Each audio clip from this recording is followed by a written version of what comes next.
Can't rep Scarborough since the amalgamation. Where you see city of is a corporation for real. Jane and Finch is an intersection, not a hood or a block or a community where a youth got shot, but back to the borough. Sean Rose Guard, a park with cut grass, running for councilmen, hip-hop engineers and ras. Not given to get or live in regret. Pissy elevator, shroud, light starts and sunsets. Got youths in the bubble vest, fake leather uptowns. Big shades and hats, skinny jeans showing butt clowns. Yeah, I said it, and what now? You're gonna buck rounds, disarm and butt clowns after I rush clowns. Everybody's a potential agent, I was once even. Friends stabbed up from phlegm beefing with region.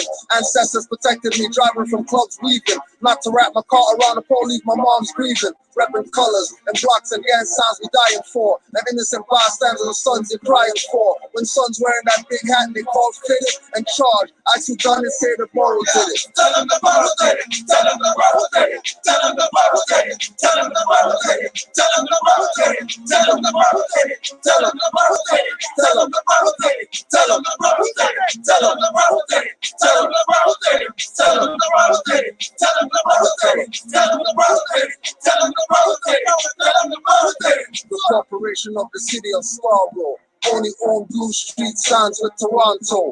In conspiracy, all fact, no theory. I see them tobogganing down Iroquois burial mounds. No more block repping if it's not a Mexo. Northwest Latin, longitude line, no colors I'm repping. And when I'm repping, it's every color in the spectrum. If you want beef, Mother Nature is my weapon. This storm is not X-Men, but I'm Morocco Meccan.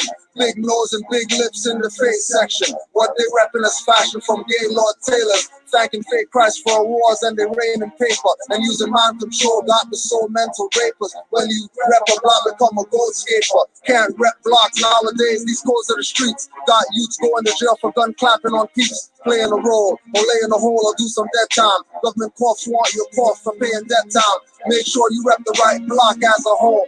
See your son acting like a Lil Wayne rapper clone. Got you scratching your head wondering what this is. Who made your offspring scapegoats by calling them kids? Corporations own jails and put in the biggest bids. Human resources has big businesses. Tell them the moral did it. Tell them the moral did it. Tell them the moral did it. Tell them the moral did it. Tell them the moral did it. Tell them the moral did it. Tell them the moral did it. Tell them the moral did it. Tell them the moral did it. Tell them the moral did it. Tell them the moral did it. Tell them the moral did it. Tell them the moral did it. Tell them the moral did it. Tell them the moral did it. Tell them the moral did it. Yeah.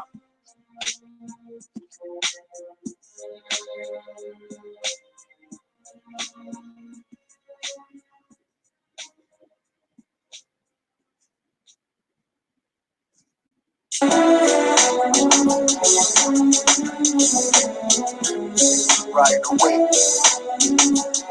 Right away. Yo, Tone, feeling this one. I ain't shit. Right away. Rapper in position. What? Right away. Rapper in position. My favorite comics are like Dave Chappelle, Turn Down Cash. Like Tommy Davidson and Severe Bay, take you to class. It's not about just jokes, ask George Carlin. Or like in Black Knight, the Moor was Lawrence Martin. Hurt your feelings, facing death as in a true romance. Lyrical punitive war rappers want awards from romance. It's mostly almost singing when it comes to slow jams. No more 93.5 mind control programs. Listen for a minute. I suggest no more, cause 1 second over make you hum songs you don't care for, artists you don't care for, you can't prepare for. They do some crazy acts and jaw slap the floor. I do believe some change, most say they can't, but quick to go to church on Sunday, clasp in hand, buying acting grand, zombies pack the stands, leaving children, babysitting children, I hack the plans. I am MC, not a tight pants rapper man. It's still boom bye to heads of Batty man. That's rapping and left hung lines by widow spider's thread.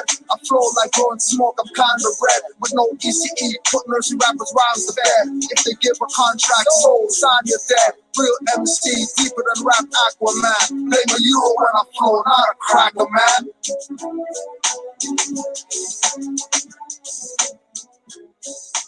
In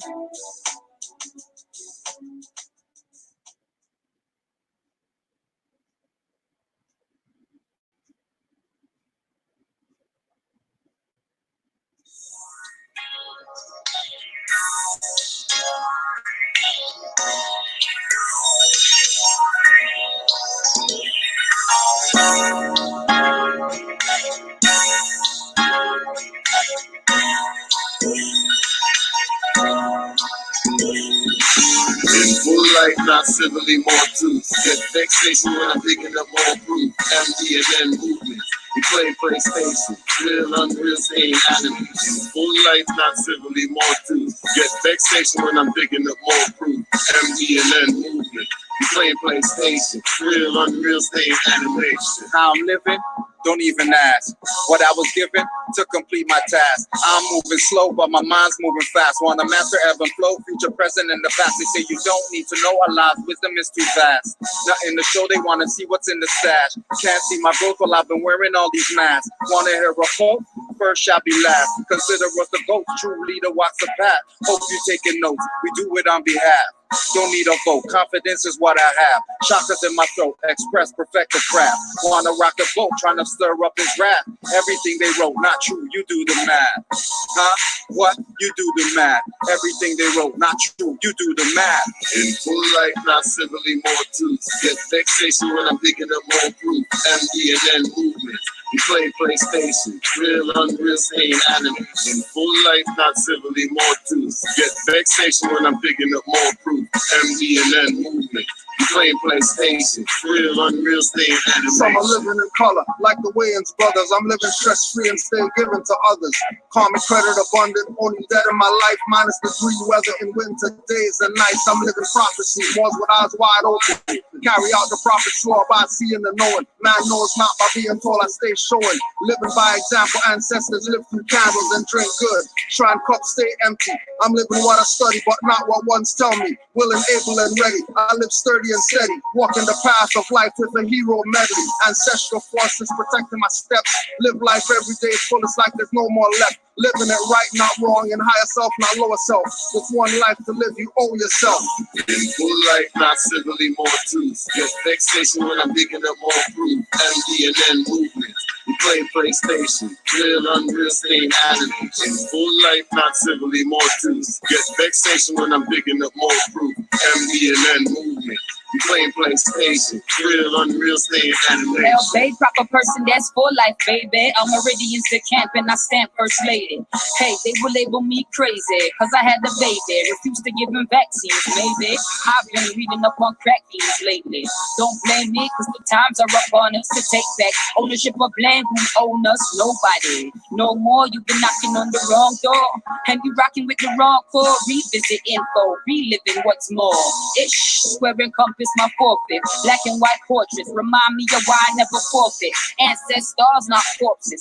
Third eye open, looking further than the culprits. Try to perpetuate on pulpits. I'm bringing back the forescript. Prophet Ali never forced it. In full life, not civilly more truth. Get vexation when I'm picking up more proof. MD&N movement.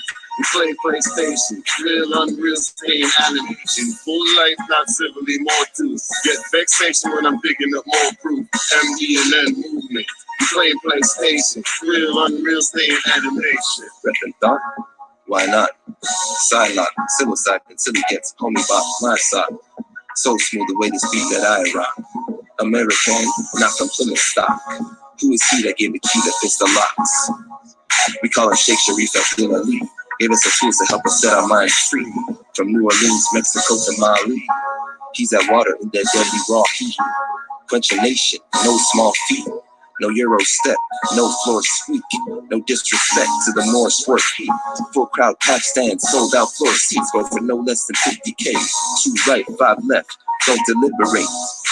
You know we come to liberate. In full life, not civilly, more truth. Get vexation when I'm digging up more proof. MD and N movement.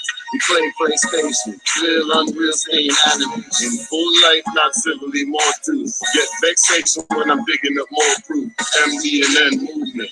We play PlayStation. Real, unreal, staying animals. Try walk in my shoes and see where the journey go. You talk too rude, it's better you learn to us. Your mind too cool and I feel like to turn it up. The beats just drop, the lyrics will burn it up. I'm tied to the land like road, flag red like rose. With a green 5-star, I demand my goals. Eyes open, never find them closed. Higher self, well spoken, what my mind exposed. Living with battle scars, I don't lie about those. I'm a rebel with a cause, catch me flying by slow. Hear me level with the gods, overstand my flow. On the square with the laws, yeah, the wise man knows. To challenge jurisdiction, putting up strong resistance. The revolution here, we refuse to be the victims. Navigating L's, traveling, go the distance. I am my ancestors without doubts or contradiction. In full life, not civilly, more truth. Get vexation when I'm digging up more proof. MD and N movement. We play PlayStation. Real, unreal, staying animals. In full life, not civilly, more truth. Get vexation when I'm digging up more proof. MD and N movement. We play PlayStation. Real, unreal, staying animation. Not living cause my heart beating. Resisting for a law beating. Man, status first, territorial next. It's not hard, don't make it complex. Man, not living cause my heart beating. Resisting for a law beating. Man, status first, territorial next. It's not hard, don't make it complex. Man. Love, truth, peace, freedom, and justice. Movement so alive, their status can't touch this. People getting mad, we giving them more truth. Look at my face if you really need more proof. Philly T, yo, we still at home. Northwest to Mexham, the land I know. When y'all soon and she opened up the booth, stepped inside, dropped a little more In truth. full life, not civilly, more truth. Get vexation when I'm digging up more proof. MD and N movement.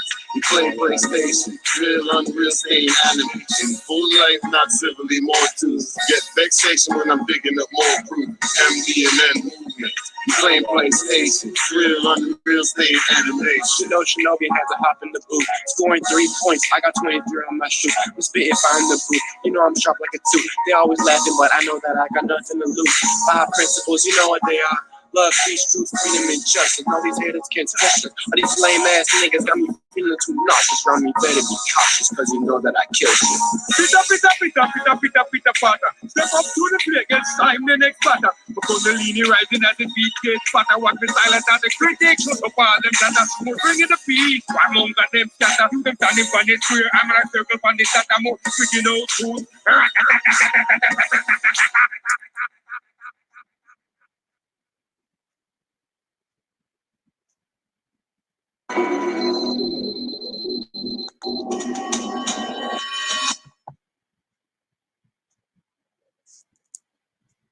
Islam, Moors. Feels like it's been a while, but you already know how it goes. It's always somebody, but first, before we do anything, we want to just, put a little bit out there for people who think that, we don't know what we're talking about.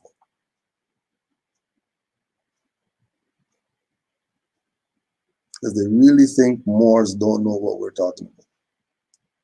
And not that we only don't know what we're talking about, but like we haven't been telling you what's going down, about to go down, and what's coming. You want to hear about Moors? It's all good. It's all good. Because like we tell people all the time, we got our birthright. Talk to Moors today. There's Moors near California. The city doesn't even matter. That whole state has Moors that I know. I know it. There's Moors in that state. So there's Moors near there. There's Moors across the Atlantic. Near wherever over there. We're talking about continent now. We know there's Moors over there. For a fact, we know that there's Moors over there. They're doing everything to try to stop the inevitable.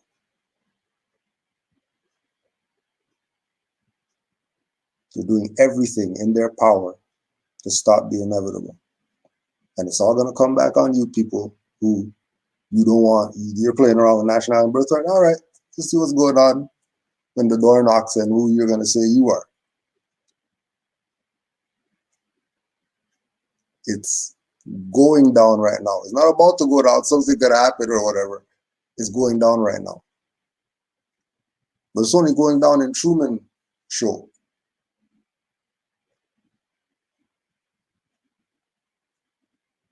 It's only going down in Truman Show. Moors already had their literature. We already know. Druids already said everything. Every single thing that this man said is happening right now. We already know what's up. We're just waiting for the apparatus, the incline, whatever it is.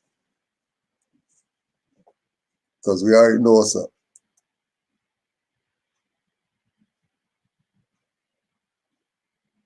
If you can't see, the jig is up. Like we're talking about the Moors today. Think about this. How come right now, all of a sudden, everybody's comfortable? Nobody has to pay anything.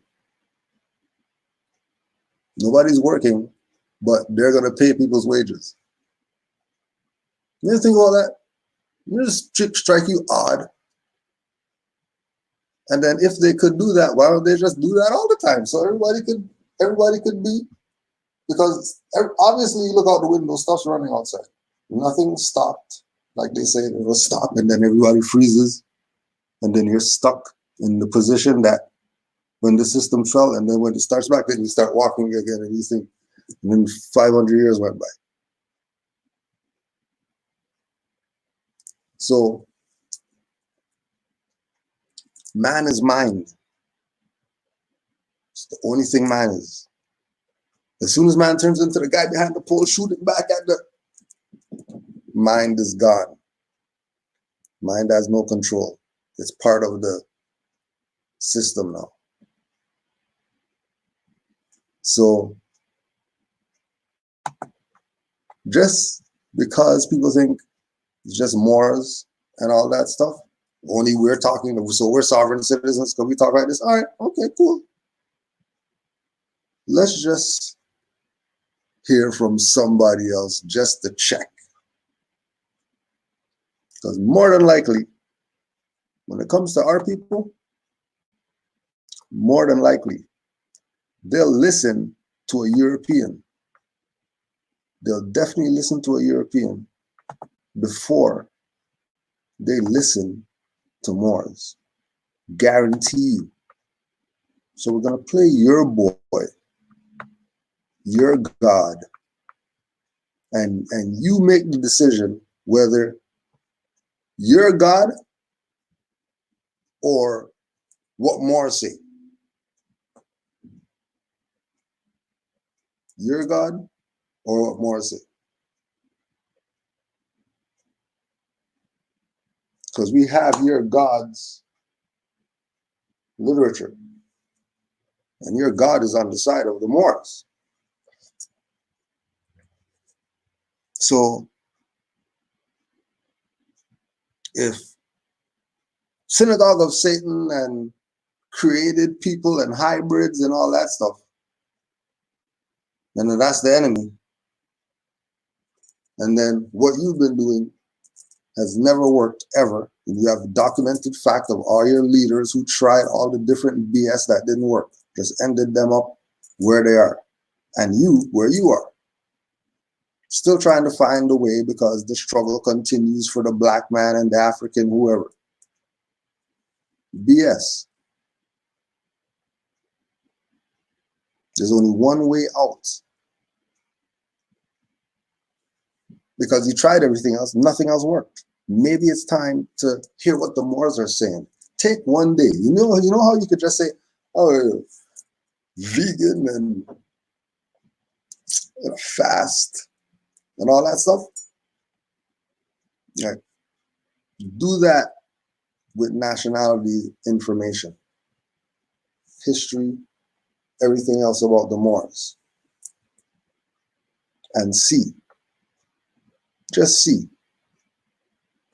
what you get.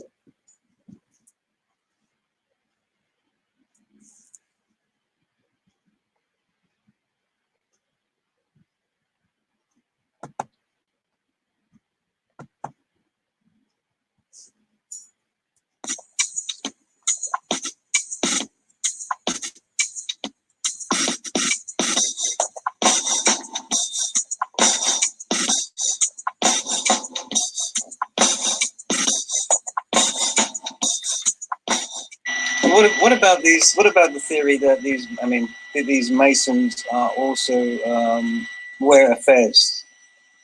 What is that? Okay.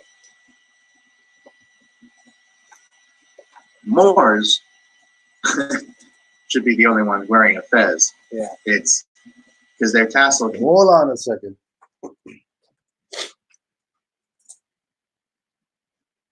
Now,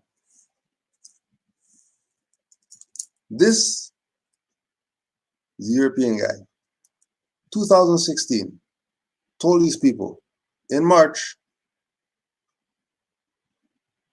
the Moors are the only ones that should be wearing a fez. This is a European talking. How's a European talking about that to other Europeans? Oh, we got you today, Jay White. We got you today. Refute this. Don't talk about us. We're not saying this. This is Rick Smith.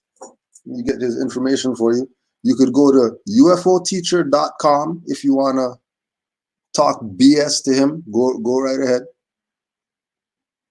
At UFO Teacher, hashtag UFO Teacher,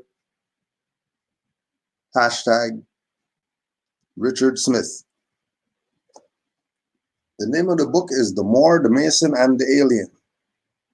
A call to action from a European. Anybody in the chat? Anybody in the chat? If you know that Moors are the only ones who wear a fez, you're moving in the right direction with regards to this. Not because the European said it, he's just verifying. Remember, go ask anybody else in the world, they banned the fez. People can't wear that there. They make them, they sell them.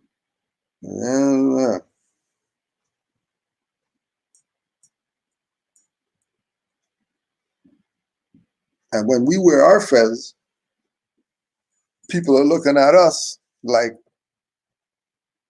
a bucket came before this. The Moor had a fez, and then, oh my gosh, I could use this as a bucket came to mind. The Moor had a fez, and then, oh my gosh, I could use a thimble, and a thimble came to mind. If the slave's going to be free, they put a fez on them. So the fez isn't some just came yesterday.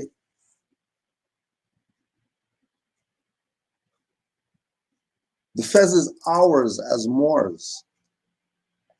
Everybody else adopted it. Guys in the Congo cutting off people's hands and stuff, they adopted it. Punjabi, whatever, they adopted it. Malian, go to the Philippines, go over to Asia, anywhere on the continent, everybody adopted it from the Moors. Where do the Moors get it? The Moors get it from the ancient Kemetic mysteries, which was the last school of thought on the planet that everybody went to. And after they stopped going there, and they pillage and ransack because they're mad because they had to go there for 40 years. Moors are floating. They want to float. They can't float. They're mad. Don't be mad. You just can't float. Don't be mad. Why are you mad? Why are you coming in our chat? Don't be mad. Go talk to Richard Smith. Don't be mad at Moors. We're just being ourselves. Here comes a European. Here comes a cracker. Here he comes, the hybrid troglodyte, the experiment from the Yakub, and then take the G, and then that's why they smell like the animal and stuff like that. Okay, here he is telling you. Here he is, European, telling you. You're talking BS in our chat. Don't go to our chat. Go to at UFO Teacher. Go in his DM. Go in his DM. Don't come talking to Moors. We're agents. How are we agents when we have Europeans talking for exactly what we're talking about?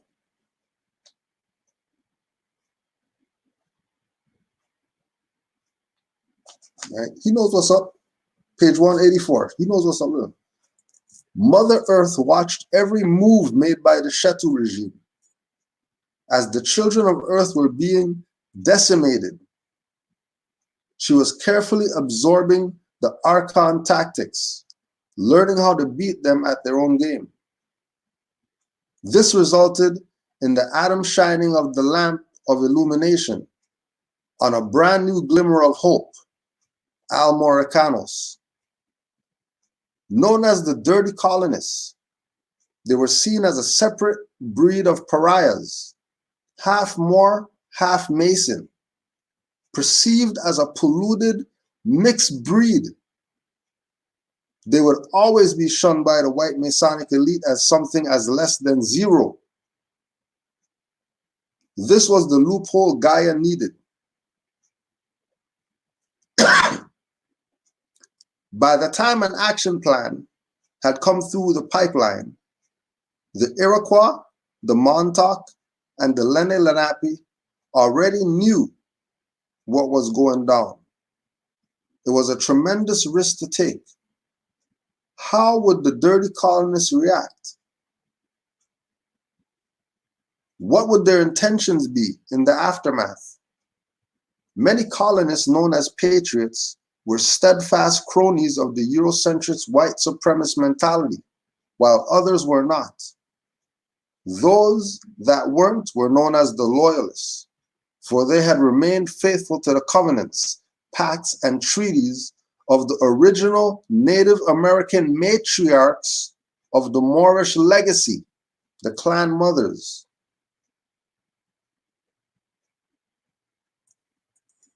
He knows all that, and you're talking BS?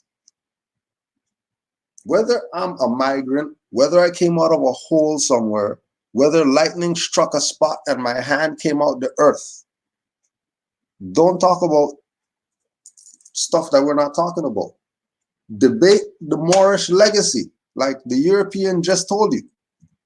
Don't debate Moors. I know, I'm a migrant. I came from a hole somewhere. I have nothing to do with this. Go debate the European that's telling you about Moorish history that your dumbass doesn't know about.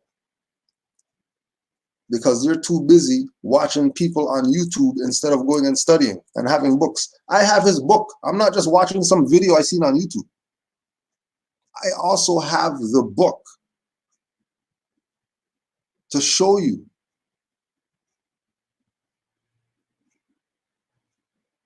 Go talk to them.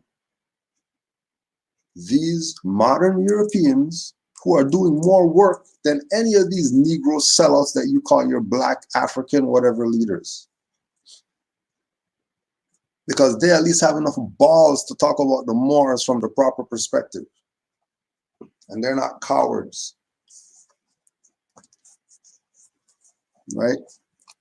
The infiltration of the Moorish movement is masonry from the Prince Hall lodges coming into it. That's the issue. The supreme issue. That the movement, the nation, whatever you want to call it, was infiltrated by fez-wearing individuals that were so sidey and wanted to be with the European or whatever.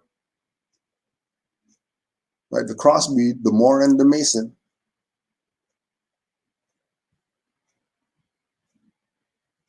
Right, the truth and falsehood strangely mixed. You know what Jolly told these people what's up?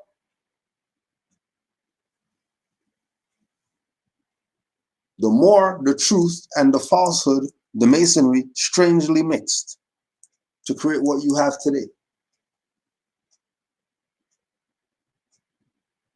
That's when all through Every single movement. Stuff that you're looking at today saying you're representing is a joke. All those are Ponzi schemes.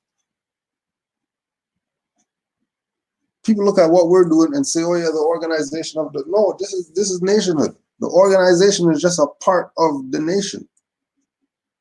We're not the organization. Like how you have to be the organization because you're a foreigner here and you know, that's just what it is. And don't get mad. Don't get mad. Don't get mad. And the European knows what's up. If this European Rick Smith knows that the Fez belongs to the Moors, then every single European who's a Mason, they know that too. Regardless of what position they are. Regardless of what position they are.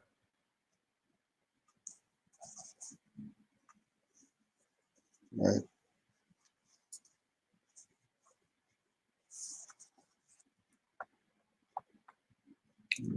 We'll just pull that up again so you're not confused playing games. Don't forget at UFO Teacher, go debate him. Go up in his DM and leave him 500 million messages about why he said that the Fez belongs to the Moors. Don't debate. Don't be in our comment section talking crazy.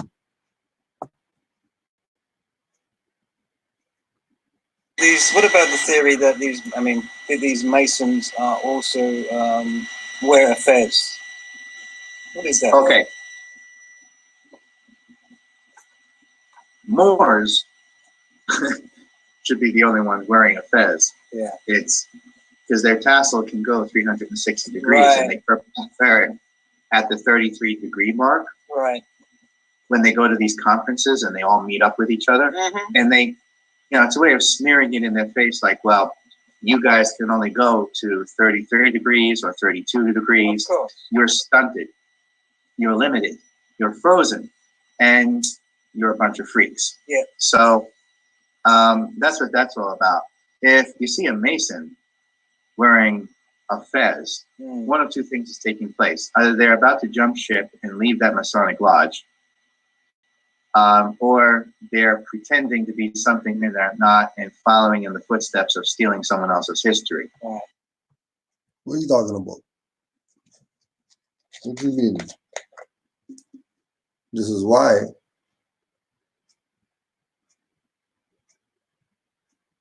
the whole game of St. Patrick is a fraud. If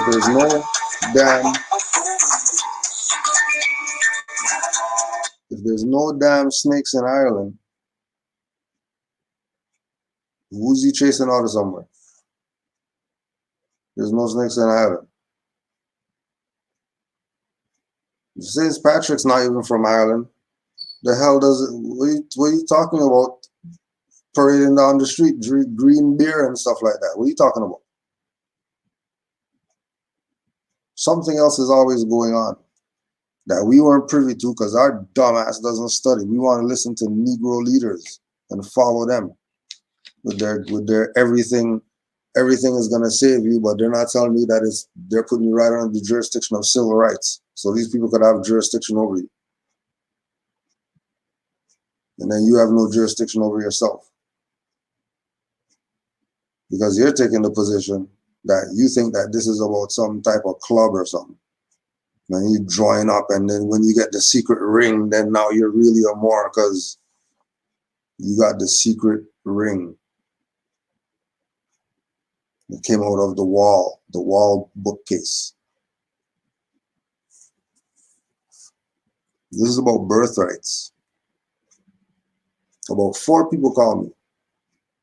So, oh yeah, people are talking crazy about the Moroccan flag and all this. Don't debate Moors. Go talk to Noble Drew Ali. He's the one that said in the literature the flag's 10,000 years old. Nothing to debate. Nothing to debate.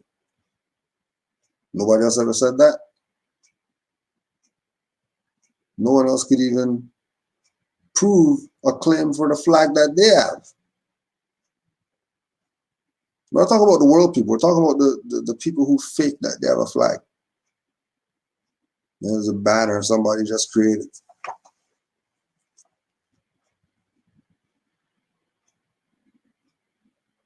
Don't debate morals.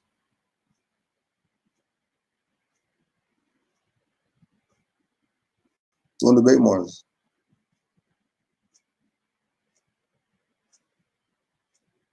Go debate them.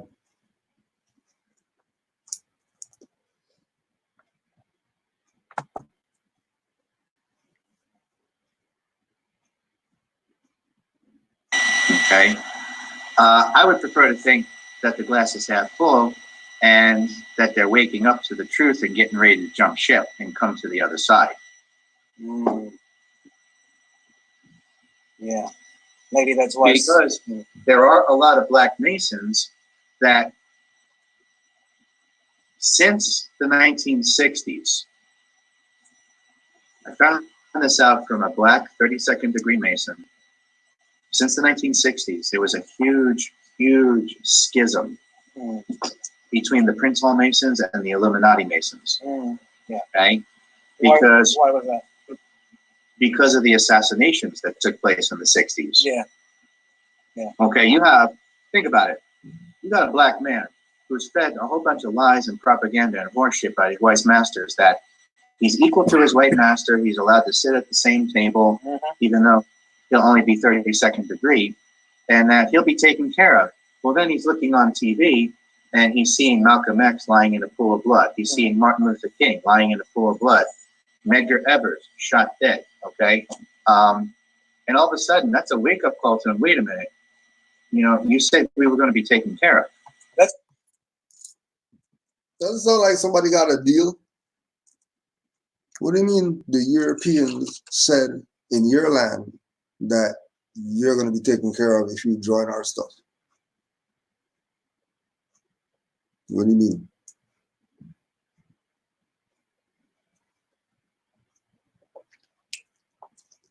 Because if they're really about helping them or whatever, they would have just told them, go talk to Noble Drew Ali and talk to the Moors or whatever. Because that's really where you should be going, Brother Mason. You're not supposed to be joining some lodge with some Europeans giving you jurisdiction. What are you talking about? You're in your own land.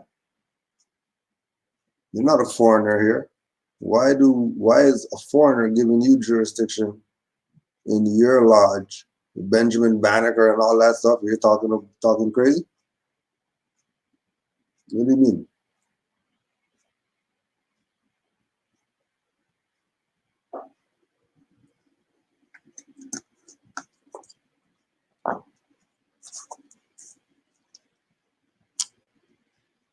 Man, now remember, this is happening. I remember we're talking about 60s, right? So the whole black and whatever going on, right? Now remember, they're really supposed to be on nationality and birthrights because they're Moor. Right? Oh, I didn't even see. I was off the thing. Because they're Moors, right?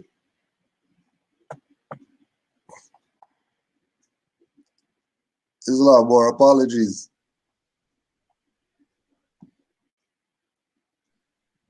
Islam, Grand Sheik. Islam, Morris. Islam, boy. Yeah, we went a little bit without you. I don't know if you got to hear anything. I just turned it on. I just see brother Rick Smith on there right now, shutting them down. Yeah. I came on when you were saying why don't they debate him or debate them? Cool. All right. You have anything else to throw in there? Because about Rick Smith? Oh, whatever. Oh, whatever. Anything you heard since up to now, or you know what I mean? Whatever. Oh, I thought that was very interesting right there at the end when he was mentioning about you know, in the 60s, you know, they was given the offer, you know, join the other side and they'll look after him. And I heard you was about to go in on that part right then and there. And I was just thinking like, yep, back to the sellout. all over again. Like, yep, man, they just take the check, and long as they get taken care of, they don't care nothing about the nation, nothing about it, nothing. Don't care about. And the other thing, go ahead, Moor. Okay, yeah. Like the other thing too that bugged me out, like seeing that, like other nations don't do like that's like 'cause I was listening to Master Teacher Taj the other day, and he was saying how that's why nobody likes so-called black people, because we're the biggest traitors around the world. We're known as traitors. Like you guys, we get fired from a job. First thing we looking for is there any country out there that needs innocent people to be killed so we can get paid? And then Taj said, then you want to come home and set up some, we didn't get our black badges crap. And I was dying laughing like, yep, you went out there and killed all these innocent people. Now you want to come back and set up, oh, we didn't get enough black badges. Like,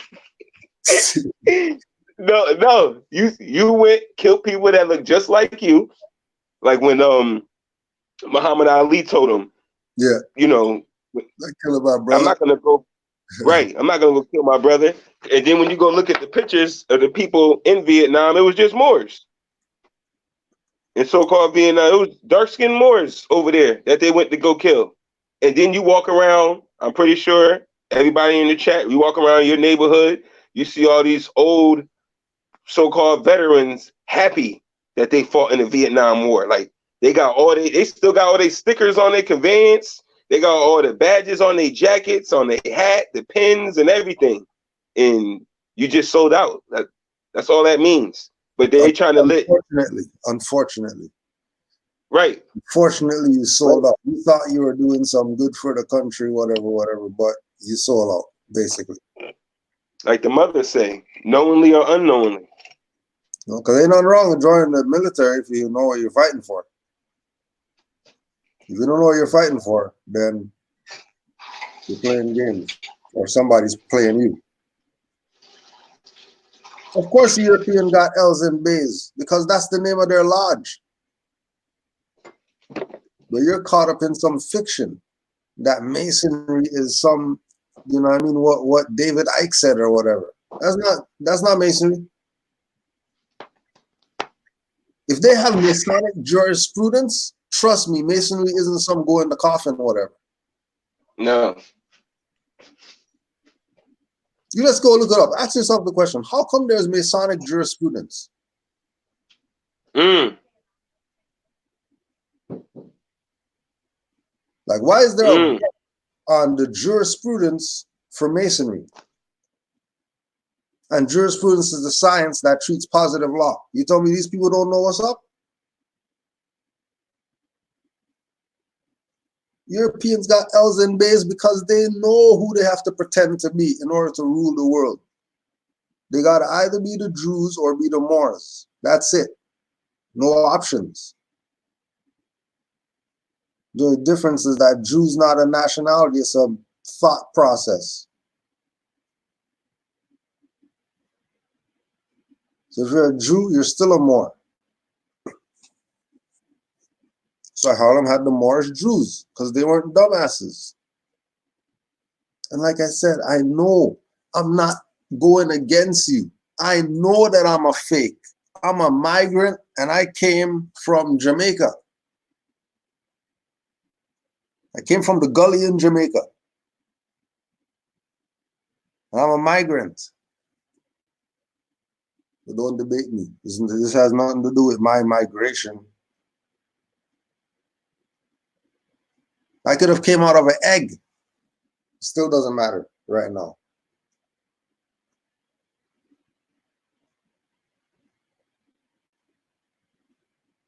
You can find out some gay pastor made me a grand sheik or whatever. It doesn't matter.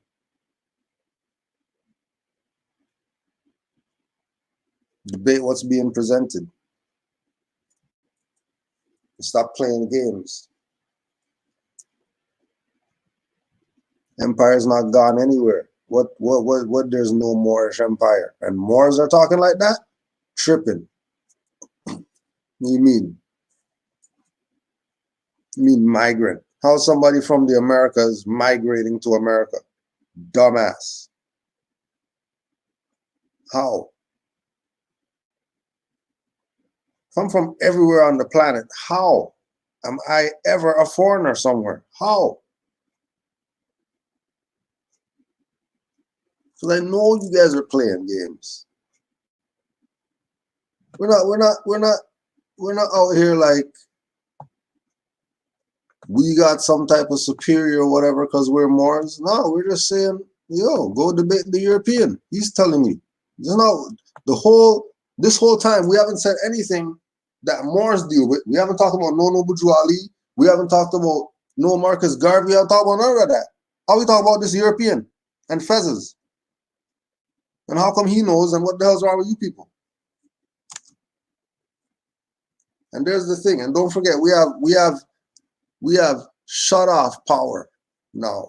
So you guys play around. Don't think we wouldn't just mute you. But push the thing. You're playing games. And remember, don't debate us. Refute the European. European told y'all something. So put the link in the chat, cuz the link's there. Where you at? Are you playing around? There's the link. What happened? Need it again? You didn't get it the last time? How much times you want it? How much times? How much times you want it?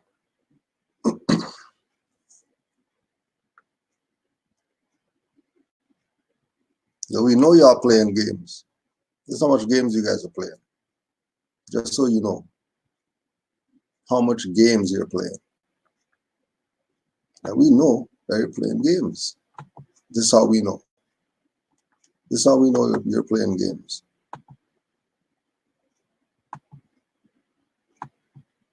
This is how we know. We know like this. There you go. Hit the thing. Why are you playing?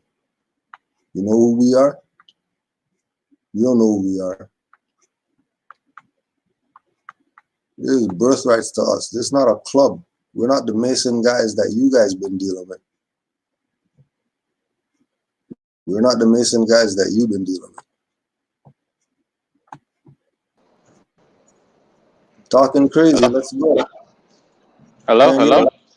Yeah, you're live on Canaanland Moors. First time. Canaanland Moors, how you doing, sir? Everything's peaceful. How you doing? Great, great. I got a question for you. Sure. So you claim that you Moors were here before anyone, right? We didn't say Is that your before claim? we don't say before anyone, but we were the first people here. So you were here before anybody else got to this land called America, right? Yeah. Okay. Guaranteed. Guaranteed. Yeah. So you didn't come over here on no boat. No. You were already here, right? Well, if we did come over here on boats, we came over here on our own boats. It wasn't some Europeans' boats because they didn't even have boats when they claimed they brought us over here. So why is it nobody has any recollection of y'all being here? No history, no nothing. American Indians say you weren't here or anything. You ever heard of Black Indians? There's no such thing as Black Indians, sir. Okay. You ever heard of Cherokee? I heard of Cherokee. You ever heard of Seminole? Yep. You ever heard of tribes of Indians? I certainly have. You ever heard of Native American? Yes, the Native Americans. This is their land. They were here first. You ever heard of Americans? Not Europeans, though, but Americans? Native Americans? Yeah, Native Americans. You heard of those people? Yeah. All right, those are Moors. They're not Moors. They don't even claim to be Moors. Why do you keep saying they're Moors? Because do you know what a Moor is? What's a Moor? Moors are people from North Africa that are Arabs and Berbers. Those are Moors. You're wrong. No, I'm right. No, you're not. No, you're wrong. You're partially right. How am I wrong? You're partially right. Okay, because so how am I right and how am I wrong? because for one, there's people in the Philippines who call themselves Moors, and they're not North African, and they're not Berbers either. So you Yeah, have to original Moors were.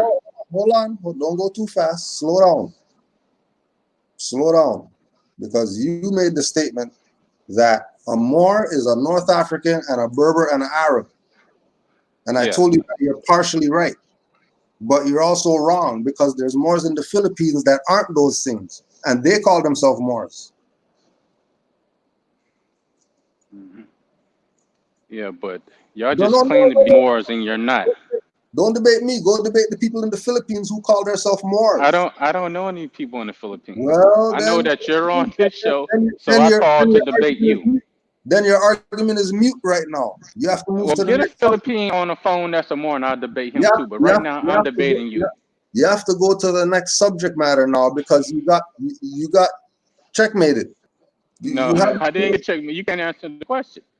What question? You said a Moor. There's no history of y'all ever being here. You didn't ask me a question. Okay, watch. All right, check this out. Hold on a second, because we have to get through this, because I told you we're not moving to any other subject matter, because your claim is dead. So you want me to talk to a Moor that's in the Philippines? I have that's no not access my to Moors fault in the that Philippines. you don't know that Filipinos are known as Moors. That's not my fault. I'm just letting you know that that's a reality. That Filipinos know that they're Moors. Okay, can I go back to my original statement? And they're not Arab. Why has no one ever heard of y'all? What do you mean? During American Indian times, there's no history of y'all at all. Bro, there's no mention of you Moors at all. You just told me you know who Native Americans are. You just told me. I know Native Americans personally, and they know their history. And they never say that they're Moor or they're black. Hold on a second. Do they say that they're dark skinned? They're not. They're brown skinned. They're not black. Do they say that they're dark skin, brown skin, red skin? No, they don't say that. They just say they're Native Americans. What color are the Native Americans? They're brown. They're like light. They're like light brown to dark brown. All right. So if they're light brown to dark brown, that means that they're dark, right? Yeah, their skin is dark. Okay. All right, their skin's dark. All right. So a blackamoor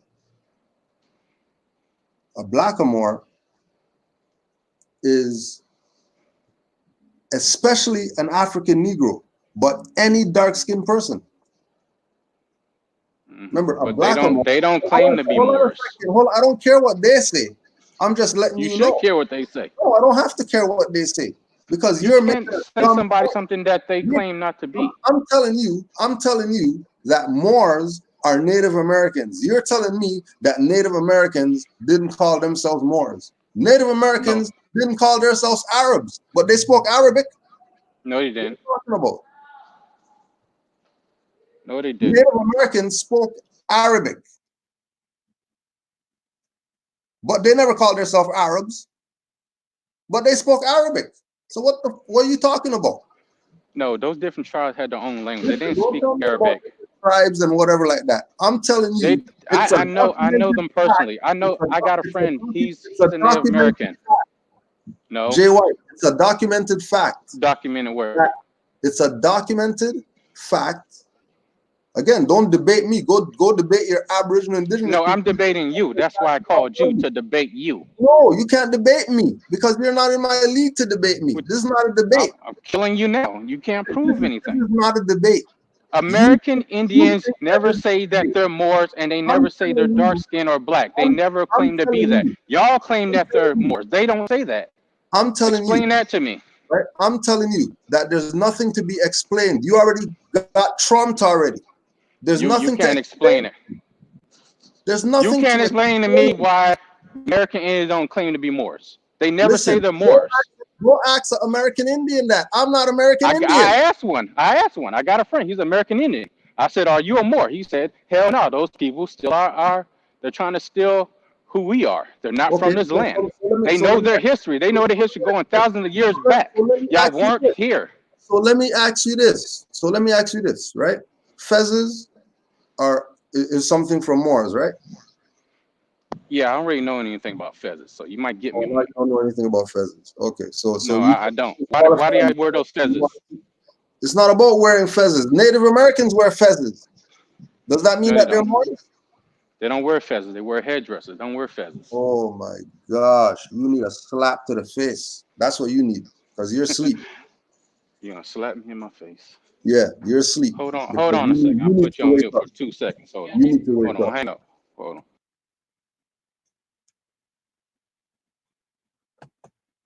Who's next? Who's next? Who's next? Islam. D, what you want? Yo, how we doing this, Grand Sheik? Like, are No, we doing like somebody else just pushed the thing, but they're not saying nothing, so they're about to get cut off too. You know they're gonna try to call in and play games. So, like we said. Now hold on. Hold on, Grand Sheik. Good morning. Let me ask you, cause you know,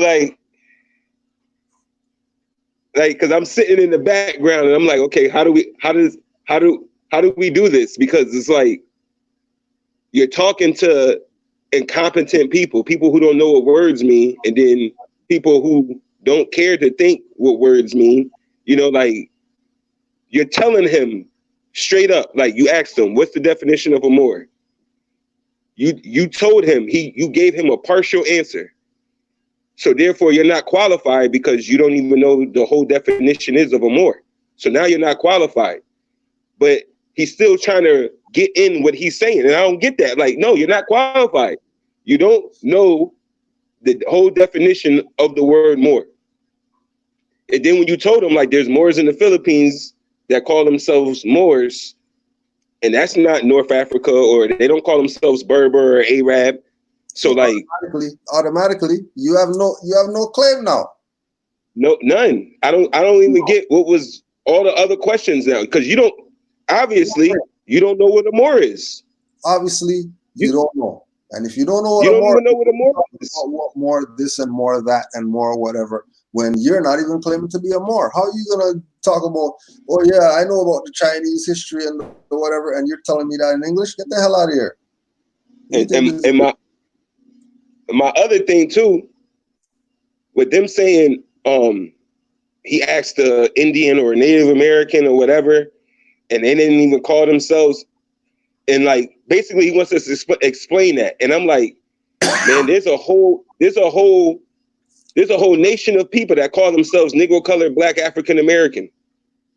Like, no, we're not.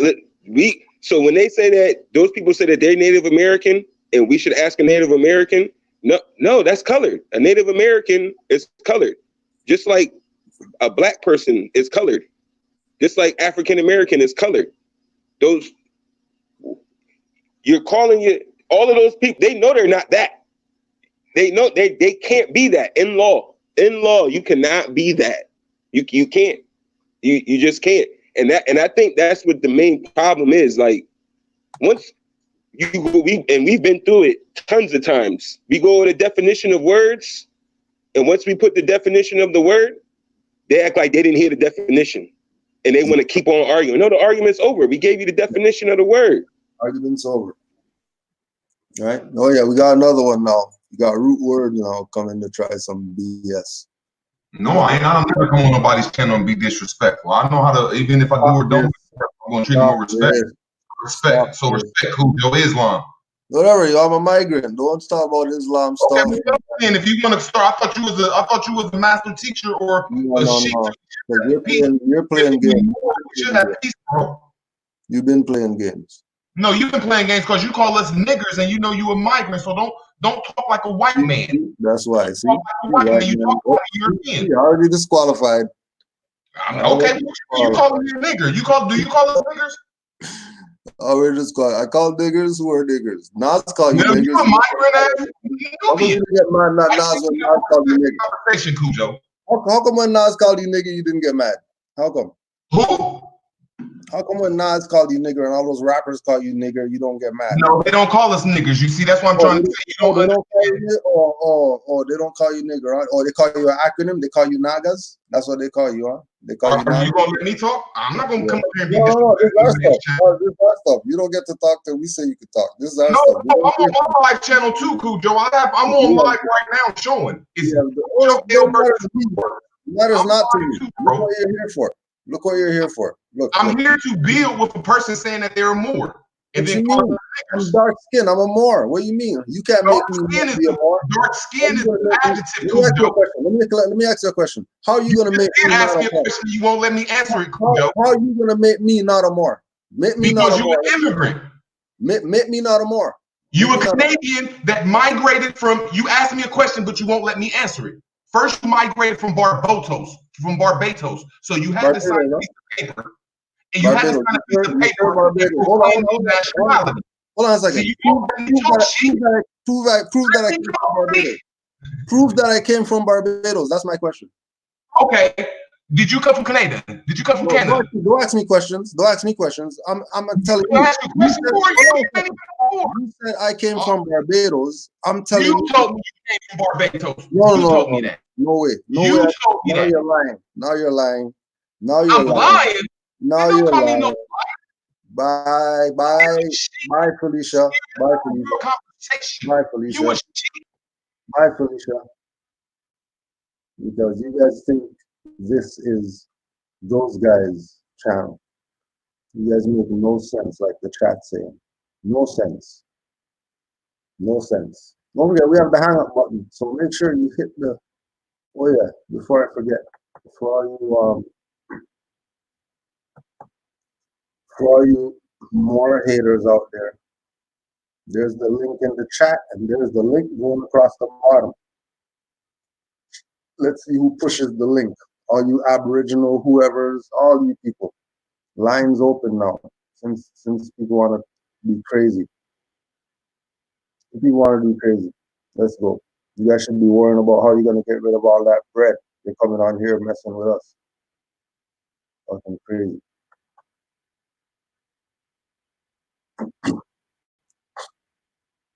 Told you.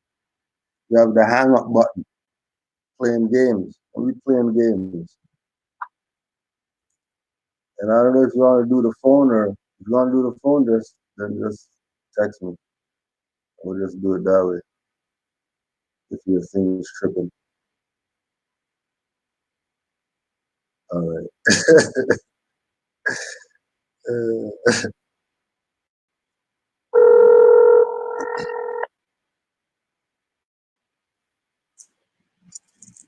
Yeah, don't call in.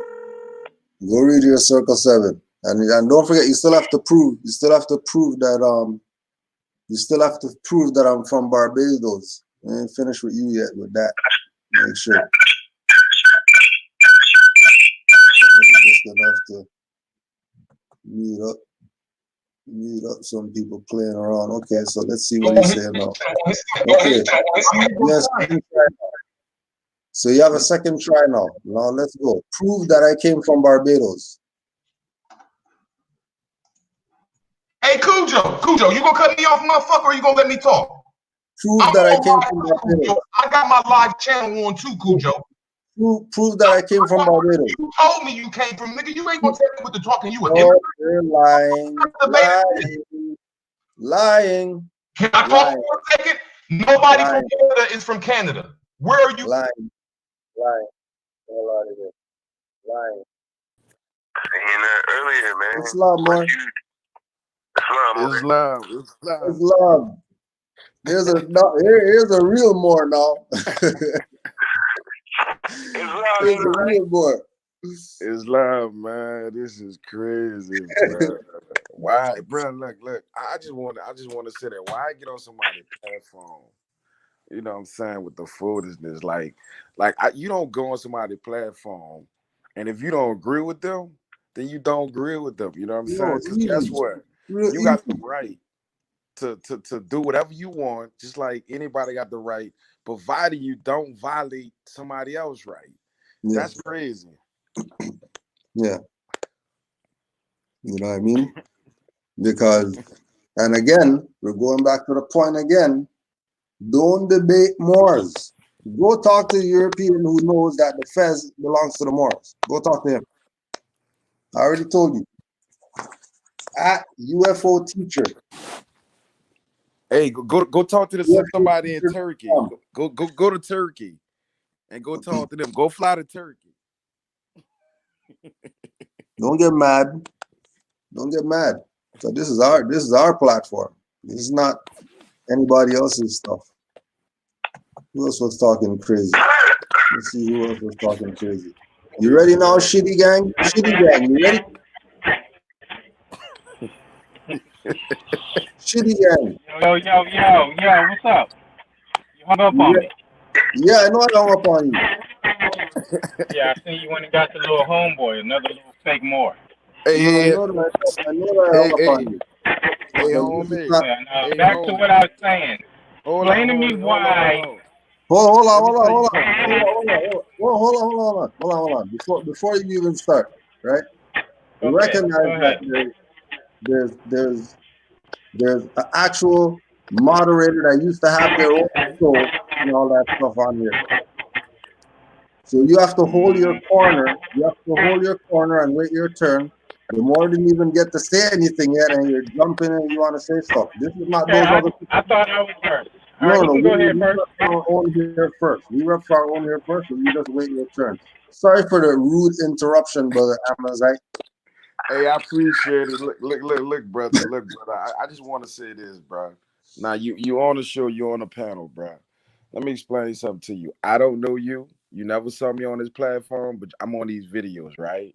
I'm rocking with these Moors, but I will tell you this, you feel me? I can be corrected. Any one of these Moors can be corrected. What you're not going to do is come here and say fake Moor, fake this or whatever, you feel me? Because I haven't disrespect you at all. You see what I'm saying? So even though we're men first, right? We're men first, right? So with that being said, you feel me? Respect these men and respect me.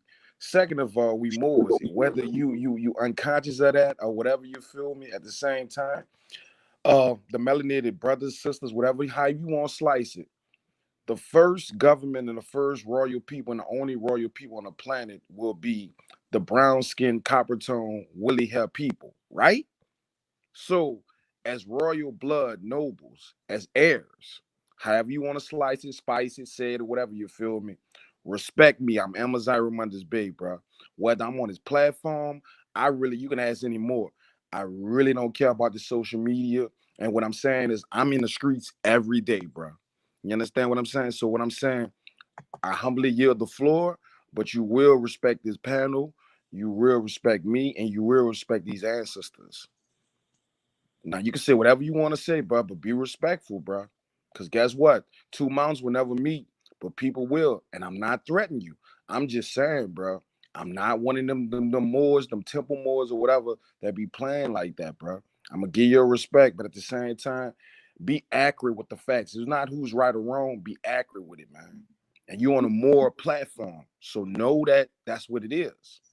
So you stepping in the lion's den. I yield the floor, man. Islam, more good thanks. Good thanks. So, here you go, Shitty. Like I was saying before, Native Americans don't claim to be Moors. So why do you keep claiming that Moors? You're right. Native Americans don't claim to be Moors. They claim to be all these different tribes or whatever, right? That's what they claim. All right. I'm saying that based on my research, just like they gave you their research and told you that they never called themselves Moors, my research tells me that any dark-skinned person is a Moor. That's what my research says. So, to me, Native Americans, Aboriginals, Indigenous, on whatever continent you find them on, they're probably dark-skinned people. And if they're dark-skinned people, based on my studies, then that means they're Moors. They might call themselves some other stuff, but you can't tell me that they're all those other stuff, but they're just not Moors, but they're all the other stuff that they claim to call themselves.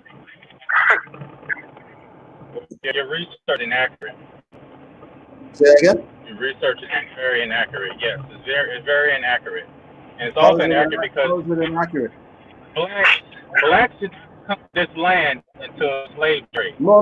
How? Okay, How? so How? you weren't here first, and you weren't here living with American Indians. You weren't here. No. Hold on a second. Okay. So you agree that brown is dark, right? Brown is not light. Brown is dark, right? Here you go with the word games. Yeah, brown is dark. Okay. So brown is dark. Okay. And you said that Native Americans are brown, right? And light brown, right? Mm-hmm. Yes. Okay. A Moor is any dark-skinned person. So Moor means anybody who's dark. So Native Americans are dark, right? Yeah, so where do you get your literature from? Noble Drawley? Who you get literature from? I'm just talking about what is in the dictionary. Forget Noble Drawley and some 500-year-old book. We're talking about what the word Moor means. You're going and talking about some all other stuff. We're talking about what the word Moor means, because you're trying to convince me that Native Americans aren't Moors because they don't call themselves that. But when I've done my research, Native Americans are dark-skinned people. And if Moors means any dark-skinned people, and Native Americans are dark-skinned people, then dark-skinned people are Moors. Any dark-skinned people from your region of North America, which were Arabs and Berbers. Okay, that's where Moors come from. So let me ask you this question, just because the Moor brought it up in the chat. So why would Montezuma be known as the Moorish king if Native Americans aren't Moors? Nobody calls that the Moorish king. Nobody says it but Moors. No, you're lying. You're always claiming other people's cultures and history. They don't agree with you. You're lying. Nobody agrees with you except your own Moorish people. You're lying. No, I'm not lying. They don't agree. No, you don't have to agree. But I'm letting you know that these people are Moors and these people are Moors. But if you ask yourself, they're like, yeah, we're not Moors. They say they're not. Listen, so stop saying they are.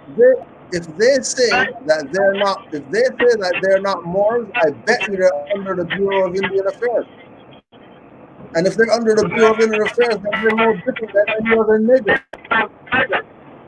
They're property. Those two have their own culture, their own religion, their own everything. I bet you those people that you're talking about, they have a native card that they get from the Europeans.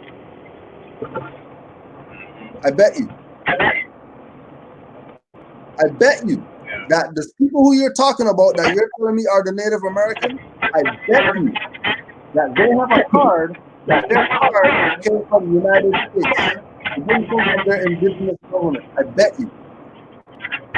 But then you're not going to go debate them as to why they're selling out and taking colonial instruments. You're going to come in our chat and talk crazy. What are you talking about? We're not, like the Moor said, we're not those temple Moors that you people like to say those are the example of what Moors are. We're not those ones. We're Moors who have libraries at our house. So we straight. Right now, this is a great time for Moors right now. What's that? I said you claim to be a Moor, but some other people as Moors that don't want to be Moors. That's all I'm saying. I went to court as a Moor and they said there was no issue. I have the transcripts to show that they recognize me as a Moor. It's not whether you want to believe it or not. It has nothing to do with your ignorance. I'm a Moor. You can believe whatever you want. I got another question. I got another question for you. You can't prove to me that you're Native American. I'm not Native American. What are you? What's your nationality? I'm a descendant of West Africa. I'm not Native American. West Africa. My people are not native to the land. What's your nationality? No blacks are native to the USA. None. What is your nationality? You said you're from West Africa. Fine. What's your nationality? My nationality, I'm an American citizen. Born in America. I thought you said you're West African. Yeah, how does that work? I'm just saying I'm a descendant from West Africa. All blacks came from West Africa. All of us. We weren't here with no When? Indians. When? How long ago was that? So I got a question for you. I got a question for you. Hold on. Years. Give me a number of years. Hold on. No, you made a statement. You made a statement. Give me a number of years that you're talking about that blacks were in Africa only, and that's the only place they were nowhere else. Before they came to the U.S., since the beginning of time, they were always in Africa. They never came anywhere else. They never went anywhere else. What do you mean? No. I said give me a time frame. Beginning of time is not a time frame. Give me a number of years that these dark-skinned people were on the planet and they were in the continent of Africa, living there. Okay. All right. I'd say about 10,000 years they was in Africa. 10,000 years back. That's what been. Probably 10,000 years ago. Yeah. So, and that's where they always been at. And they did not come to the U.S. for slavery. You're telling me, right, that the world's been here for millions of years, and people only existed up to 10,000 years ago? No, I just thought it's a random number. But it just says my point of... They're from a million years ago. So you're trying to say y'all were always here, but there's no proof that y'all were always here. There's no proof of that. What do you mean? When you say here, what are you talking about? When you say here, what do you mean? In the U.S., the place you live now, okay. North America. So what does it mean? Okay. So what does it mean if they found pieces of Africa under the U.S.? No, that's not true. What do you mean it's not true? How is it not true? Not true. How's it? Okay, you're a liar. Who found pieces of Africa under the U.S.? But I got a question. Okay. If y'all were here the whole time.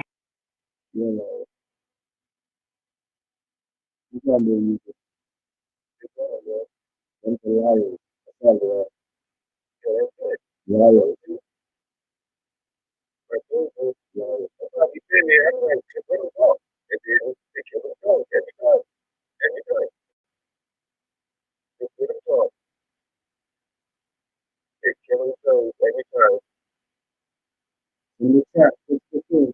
All you moderators, there's 100 people on there. How could he say that? Like, that's not true.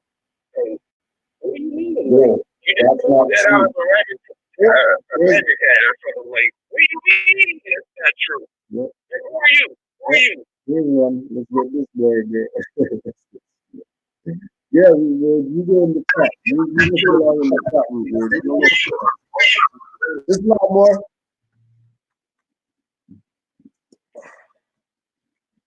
No, they're playing with it already. It's a lot of activity today. A lot of activity, yo. A lot of activity.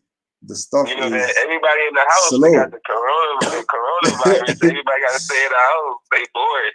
Everybody's bored going live. Everybody's bored going live.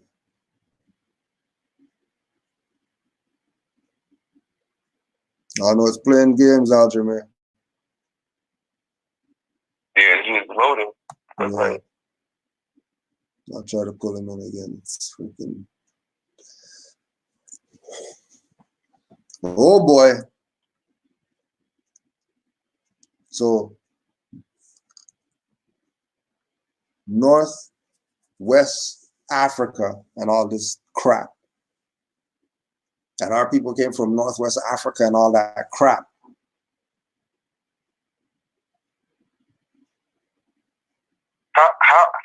How could he say he was a descendant of West African and then tell you in the same definition Moors are from Northwest Africa?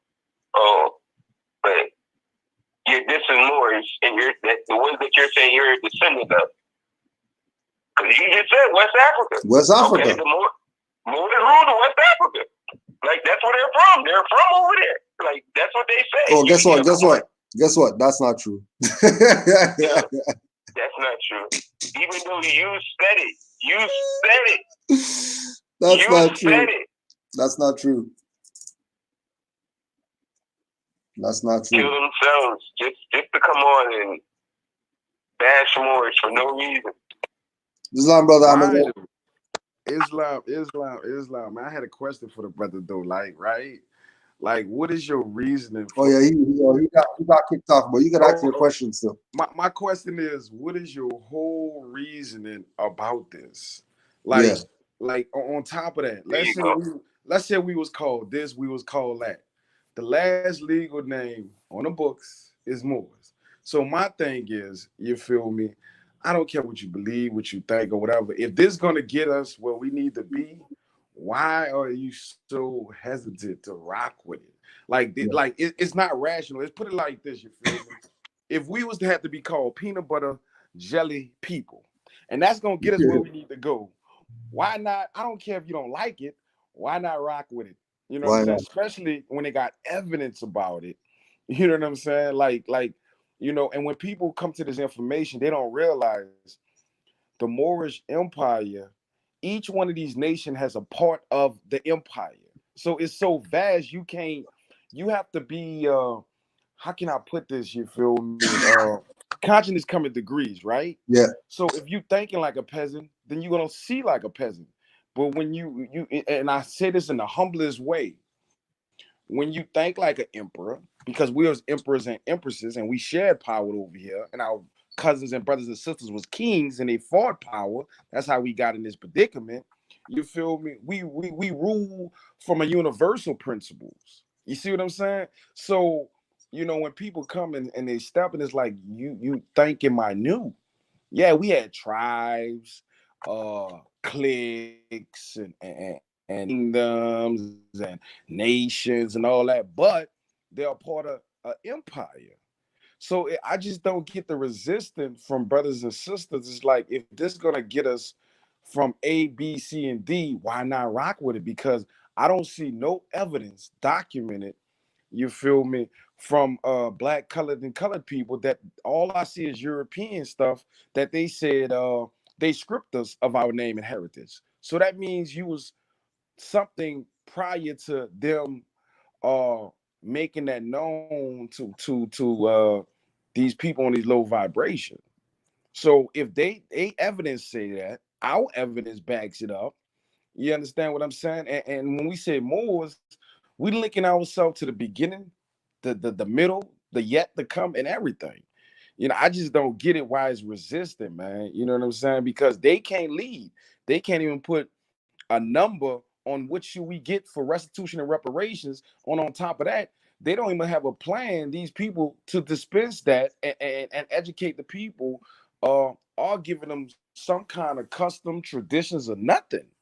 You know, I just don't get it why they fighting. It's I'm at the point where it's like, man, you know what I'm saying? Let's just focus on us, because you know what I'm saying? These people, these brothers and sisters. That's what we say. We got our birthright. We got our birthright. Right. I don't get it. Like, they resistant. Like, use everything at our disposal. Everything, not just one thing. Use everything. If you're a religious Moor, okay, you better know ecclesiastic, canon law, and all other realistic they got out there. You better know that. Okay, we can use you. Okay, if you know common law, okay, boom. You know medicine, boom. You know this, you know that. It's like transform. It's like it's embarrassing when people open their mouth and they trying to tell something down, but they're not bringing that to the table. You know, even if you don't agree with it, that's what it is. I don't agree with my ancestors say, you know what I'm saying? Hey, if you do such and such, cut their head off. That was law. Okay. I don't say that's right, but if that's what it is, that's what it is. And they made up the laws and stuff. They said you must come as your forefathers. If the contract, everybody want to do contract and UCCs and all that, but if the contract said Moor, then you can only come as a Moor. Period. Right. It didn't say what kind of Moor. It says a Moor. That's what it says. It says any Moor, to be exact. I just don't get it, man. Like they why, bro? Islam. Let me get brother Al-Jameer in there. Islam, more. Peace, more. Peace, family. Hope all is well. Hope everybody is feeling well, feeling healthy, feeling wealthy. I was listening on to the conversation, and like the brother Amazite was just saying, just a couple on that. I just wanted to provide just a source real quick. This is from a book called Carolina Genesis. It's from a brother by the appellation of Scott Withrow. His appellation is Scott Withrow. And the book's called Carolina Genesis Beyond the Color Line. I actually think this would be a great interview for Brother Cujo to have. I know Brother Cujo, he's really good when it comes to the interviews. I was checking out the previous interview with Moorish Domes. You see, with that brother, gotta grab that book too. Yeah. So Scott, but I just wanted to read a quick little precept from the book. It's all good, Mark. Take your time. Take your time and go in, yo. We got time. Okay, cool. So the brother was speaking on. First off, let me put my status on the record for the record and let the record show so people, I go by the appellation of Aljamir Bey. Right now I'm in Shiekbi Lenape Hoking, which people with corporate may deem the so-called tri-state area of the North, so-called New Jersey, so-called New York, so-called Philly, so-called Delaware, etc. That's the regional area that I'm in. I'm a Moorish American. Father is of Kipiwa descent, and mother is of Ochita Choctaw descent, full-blooded on both sides, etc. But I'm really of Moorish descent though, like really of Moorish descent. But Like really. Because Moors are North African, so how are you a Moorish descendant? Great. I'm glad you put that up. I'm glad you. We gonna all connect it together shortly, because the brother, he was just saying some of the most asinine stuff I've ever heard of my life, and it seems like he was just disagreeable. Yeah. I'm all about providing facts and sources, as you know, as Moors practice and exercise. That's all we deal with, facts and sources, etc. So the brother was saying how the Moors wasn't indigenous aboriginal to the Americas, and they wasn't living with Native Indians, etc.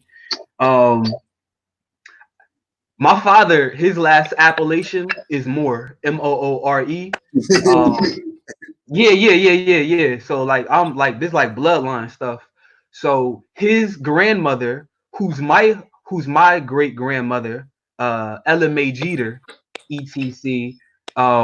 She told me the story how we got the last name, how we got the last appellation Moore, and she told me that because she from near South Carolina, and if you know the history of South Carolina, you already know what I'm about to tell you, etc. So she told me that her great grandmother was a so-called dark-skinned Indian of what they call so-called Tasagi, Kitiwa, and what they call so-called Cherokee descent. And she said she lived near mulattoes, free people of color, and people of Moorish descent who all mixed in with each other in these areas in South Carolina, etc. And we were farmers and millers, and we tilled the land, and that's how my father's line of the family got the last name Moore, because we was the ones dealing with the land. So for the record, on the record, and let the record show, my definition of a Moor is etc. My definition of a Moor is a synonym for indigenous. So when you ask me what a Moor is is a Moor is an action, is also a person, place, and thing. But a Moor is someone who's connected to the waters and the land. When you look at the law significations of what a Moor means, all you gotta do is check out John Bouvier's or Black's Law Dictionary and look up the definition of Moor. Look up the definition of land, and it'll show you more. When you look up different significations of Moor, it'll tell you it mean a lake, it mean a pool, it mean a mountain, it mean marsh, swamp, etc. So it means the land and the waters connected. The whole earth is land and waters connected. So I haven't even brought this up, but So to get a little bit more deeper on the etymology of Moor, from my knowledge and studies, Moor goes back to Mr, which means pyramid or fire middle. So the word pyramid, you break down the word pyramid, it means pyro and mid. It means fire middle. Now, if you break that down to the anatomy, the fire middle is dealing with the anahata, dealing with the soul all the way up to the heart. So that's why we say more means to love or to be beloved, because that's what the pyramid is. That's how the pyramids was built. The pyramids was based on love. This is why Noble Drew Ali dealt with the first principle being love, because this is foundation. This is foundation he was dealing with. He was dealing with universal foundation and universal principles, etc. So like when they talk about what was some of the ancient names of the ancient world, you got some terms like Mexim, you have terms like uh Amaruka, you have terms like Patamera, and you also have terms like Tamare. All these terms are interchangeable and connected. It all means basically the same thing, either if you want to deal with the beloved people or the Western people. But depending on what type of civilization you're studying, it may have something different. But all the civilizations at the end of the day, they're gonna connect. So when the brother was talking about North Africa, etc., that was a great point you brought up. What about the Moors in the Philippines? What about the Sri Lankan Moors? What about the Moors of Pakistan? What about Chandragupta Maurya, who united all of India in 300 BC, which was 1,000 years before anything happened to do with any Muhammad or anything over there in North Africa, etc. And when you look up the ancestry of Chandragupta Maurya, you see that he came from a clan in Central Asia called the Moor clan. Matter of fact, Grand Sheik, is there a way I could share the screen? There's supposed to be a screen share button somewhere over here. Okay. The same thing that Okay. So, because I like just dealing with various sources. That's how my best point is by comparing literature and connecting it all together. Definitions for Moors. One of the definitions is to connect. That's why we everywhere around known as the translators. And just not to skip around, but this book, I'll show you.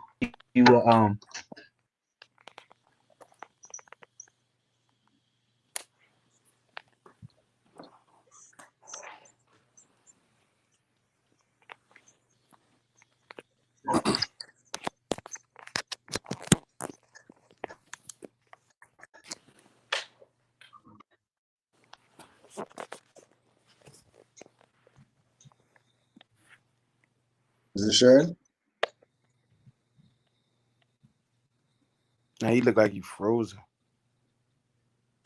Yeah, as soon as you're gonna go do it, yo, they freaking playing. As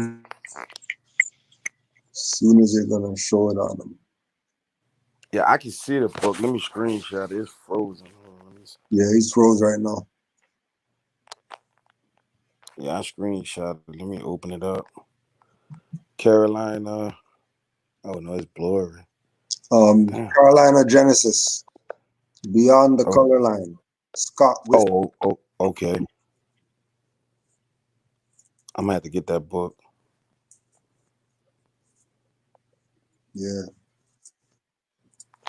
You probably have to reset and call back in more. We got about 45 minutes left. Islam, brother Yusuf, you still there? Oh shit, he's not even there. I wonder if he's on this. Islam, brother Yusuf.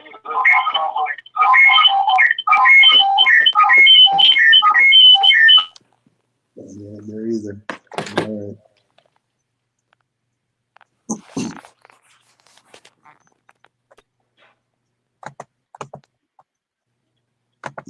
here.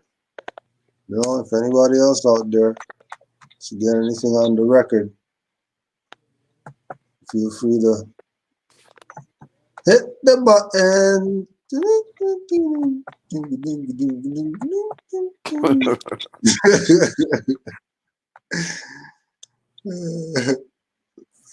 We'll just put this one out there. But gypsy hags are not the sole repositories of the mysteries of the Druids, although they and their acquirements represent a certain phase of the Druidical system. Just as the swarthy color of the Pictish Moors, while forming a distinctive characteristic of their gypsy descendants, asserts itself also in all the dark-skinned millions of educated and peaceable people in modern British nations.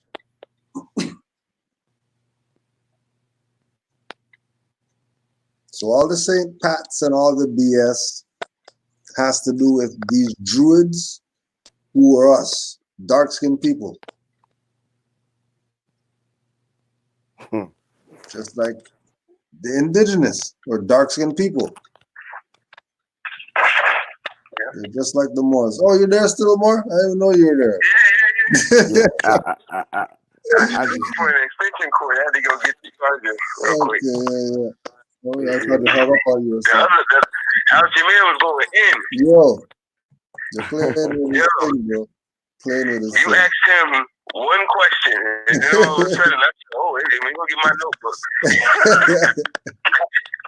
Let me go get my notebook. We went all the way in. I said, "Wow." Yep. Love that, bro. That Moor does not play around with it. So real good listening to that Moor going like that. Yeah.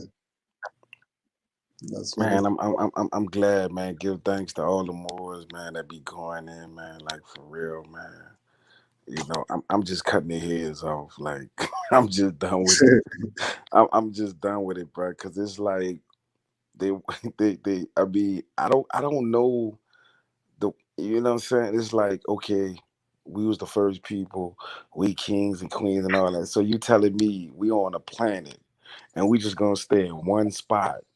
Like I can't like that don't make no sense. Like why would you stay on one spot? Like you don't stay in one spot in your house. The boy's back. Let me get him back into class for it starts tripping. Peace, family. What was the last thing y'all heard from me? Because looks like it was too much spirit, and it overrided the digital system. Last part was y'all heard my etymology of Moor, how it goes back to MR and it means pyramid or fire, which is the anahata or the heart. Yeah, you're showing the book. You're gonna read something out the book, I think. I don't know if you're gonna read something. Yeah, Carolina Genesis right here. So the brother was the disagreeable who had called your phone was talking about how like the Moors wasn't living in North America, the Moors wasn't indigenous or whatever he was talking about. Let me just slay that real quick. Like I said, this author, his appellation is Scott Withrow. He's actually of Moorish descent and a Native American. Wow. All right. So, and this book is basically talking about his bloodline and his lineage and the travelings of his ancestors, which I applaud him for, and what I want all my Moors to do as well. This is why Noble Drew Ali was such a god body, because he knew his lineage, which I implore all my Moors to do. So let's this is from, like I said, Carolina Genesis. Let's go to page let's go to page 68 and 69. 68 and 69. Now you may be able to Google book. How I first found out about this book was just doing my research on Google Books, and the information was great, so I decided to support and buy the book, which I'm glad I did. So y'all could probably get some of the information off Google Books now if you want to just give a gander on what type of information it is. But I'm gonna go on to page 68 and 69, and okay. So it says the English settlers who later colonized the western shores of the Atlantic Ocean described the local Indians to be black as gypsies. Wasn't you just talking about gypsies? Yeah. In actuality, their complexions range from golden hue to deep bronze. Didn't they say Brother Jesus was Yeah. bronze? But anyway. Bronze, yeah.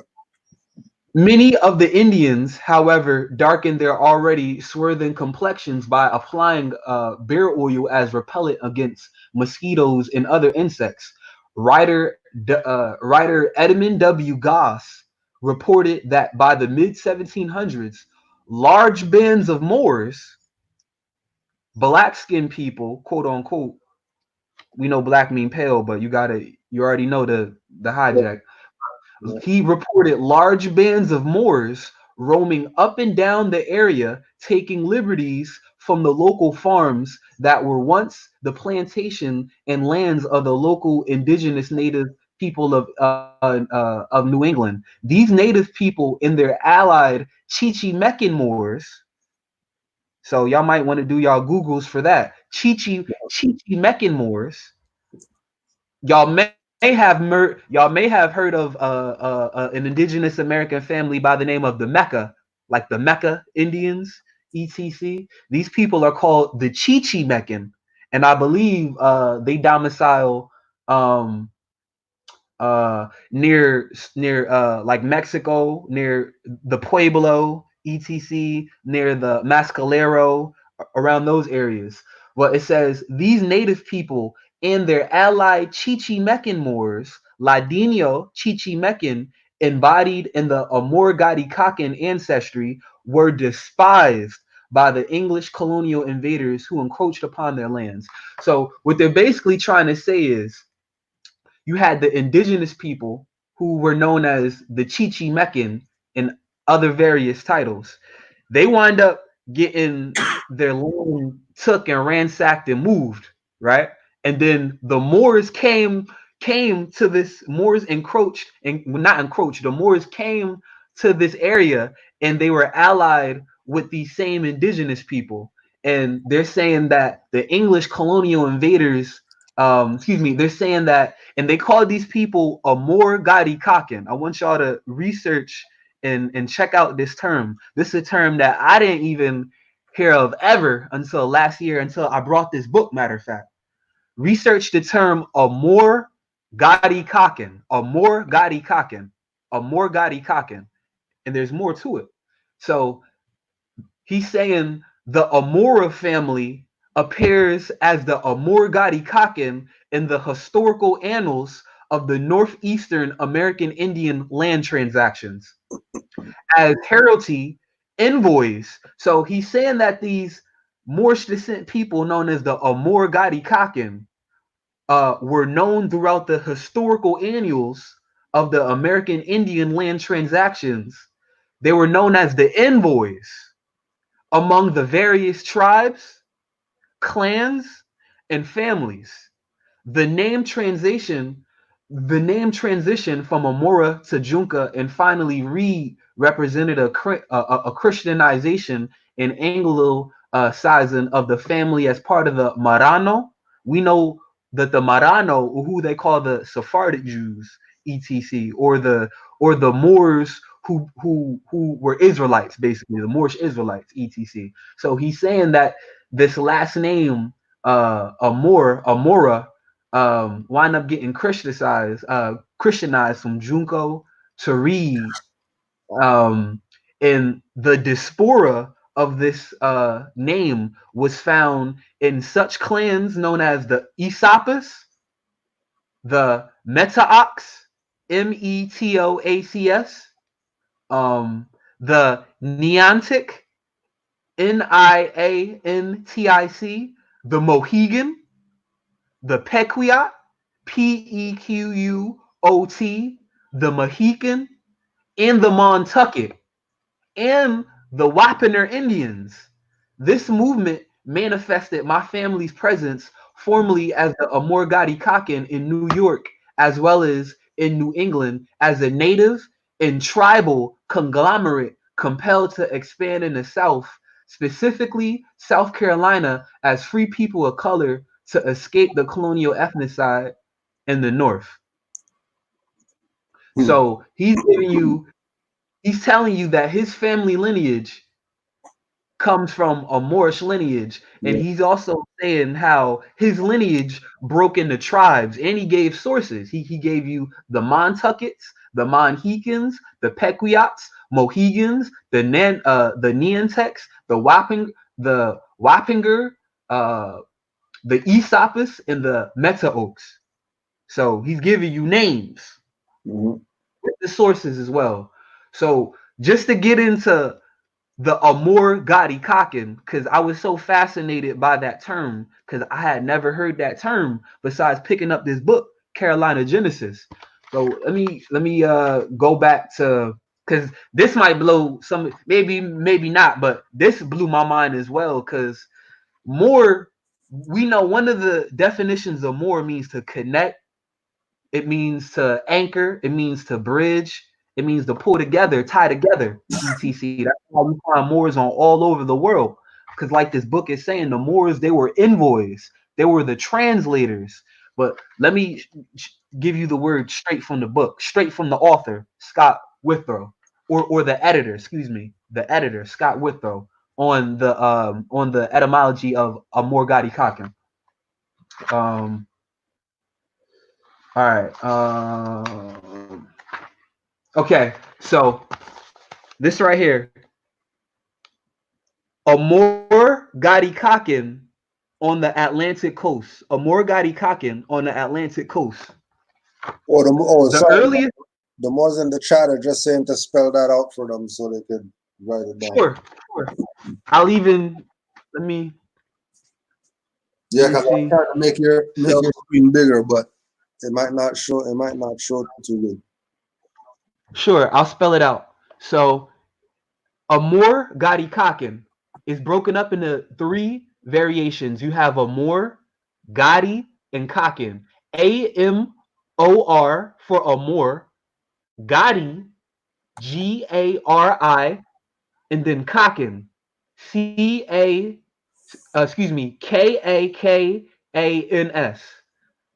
Amor-Gadi Kaken. Amor-Gadi Kaken. Some of this information blew my mind because the hell is that? Exactly.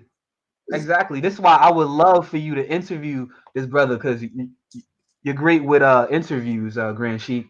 So Amor-Gadi Kaken on the Atlantic. This slaying all the naysayers, and listen, Moors, we coming through with the swords, clean with the sources and the facts for all the disagreeables. So Amor-Gadi Kaken on the Atlantic coast. The earliest appearance on the variant of the name Amor-Gadi Kaken in the land that eventually came United States is recorded by the Spanish. So the U.S. ain't even the first to see this Amor-Gadi Kaken. It was the Spanish. Now, we already know, if you know about the Empress Noble Drew Ali bloodline, you already know they was dealing with the Spanish and the French land grants, etc. So this is all connected. That's why it's important to really be well-rounded with all the studies, because you put all of it together, be like, dang, like this, we really got an empire over here, because Moors, you do really have an empire. So the earliest appearance of the variant of the name Amor-Gadi Kaken in the land that eventually became the United States is recorded by the Spanish in 1680 as Amakarasi. Let me see if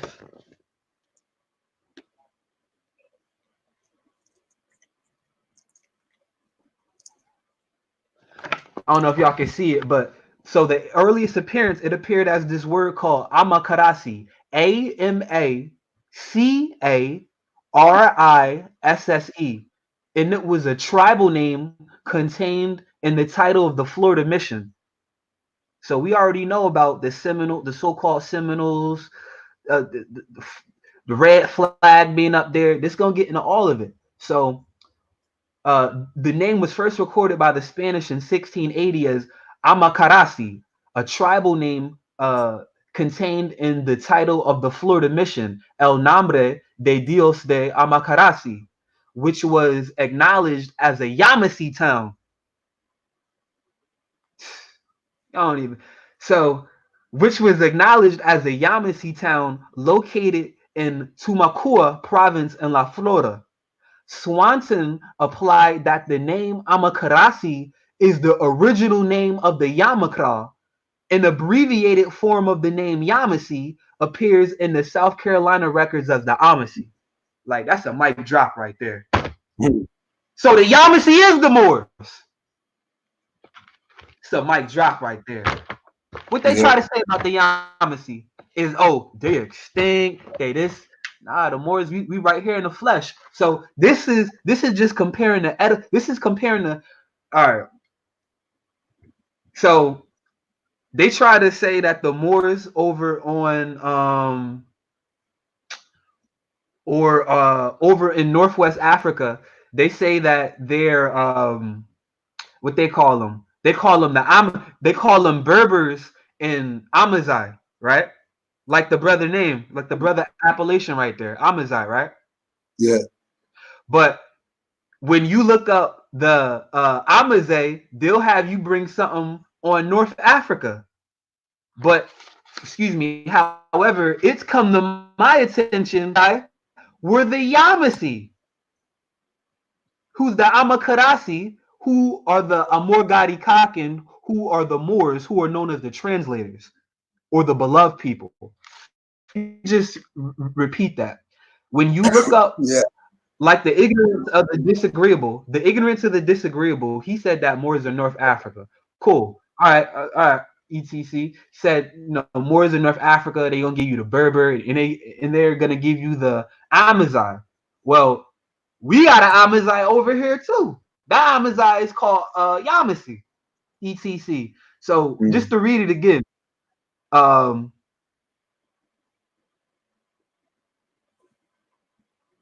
Florida, the name Amakarasi is from a tribal name contained in one of the Florida missions, which was titled as El Nombre de Dios de Amakarasi, which was acknowledged as a Yamasee town located in Tumakua province in La Florida. Just keep going more.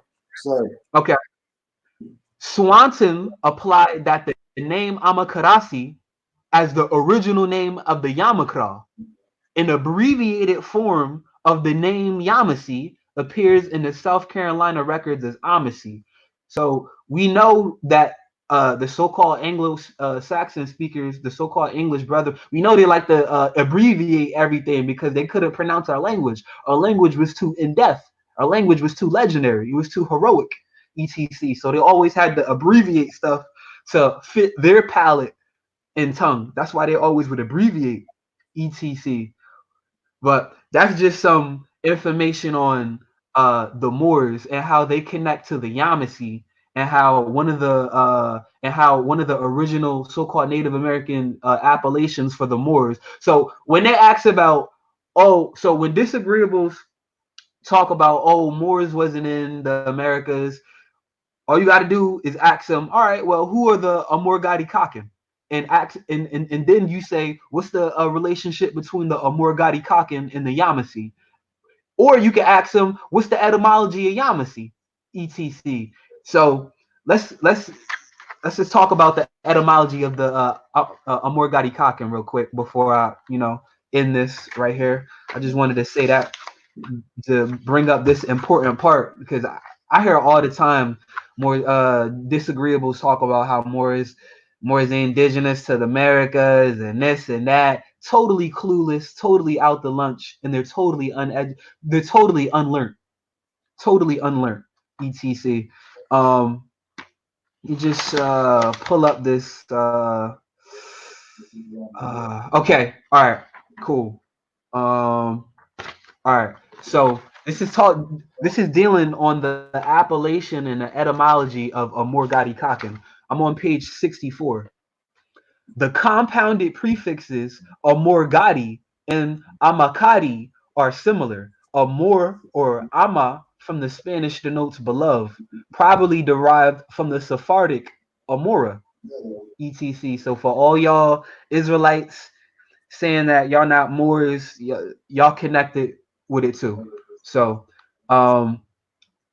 probably derived from the Sephardic Amora, and Gadi or Gale denotes people in the Muskogee language family. And so Amor Gadi and Amor Kadi of bilingual etymology is roughly translated as the beloved people. South Carolina public records prior to the Yamasee War in 1715 mentioned the Yamasee as the, peep this and peep the spelling of this, Amakario, Amecario,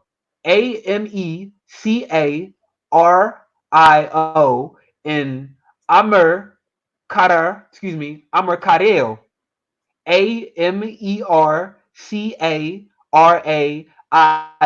That's a little bit too close to America. So it's what it really sounds like to me, which I already know, but through source, fact, and through research, it appears to me like the word America comes from Moor and vice versa, and Moor and America are synonymous, and they both have origins of the same etymology.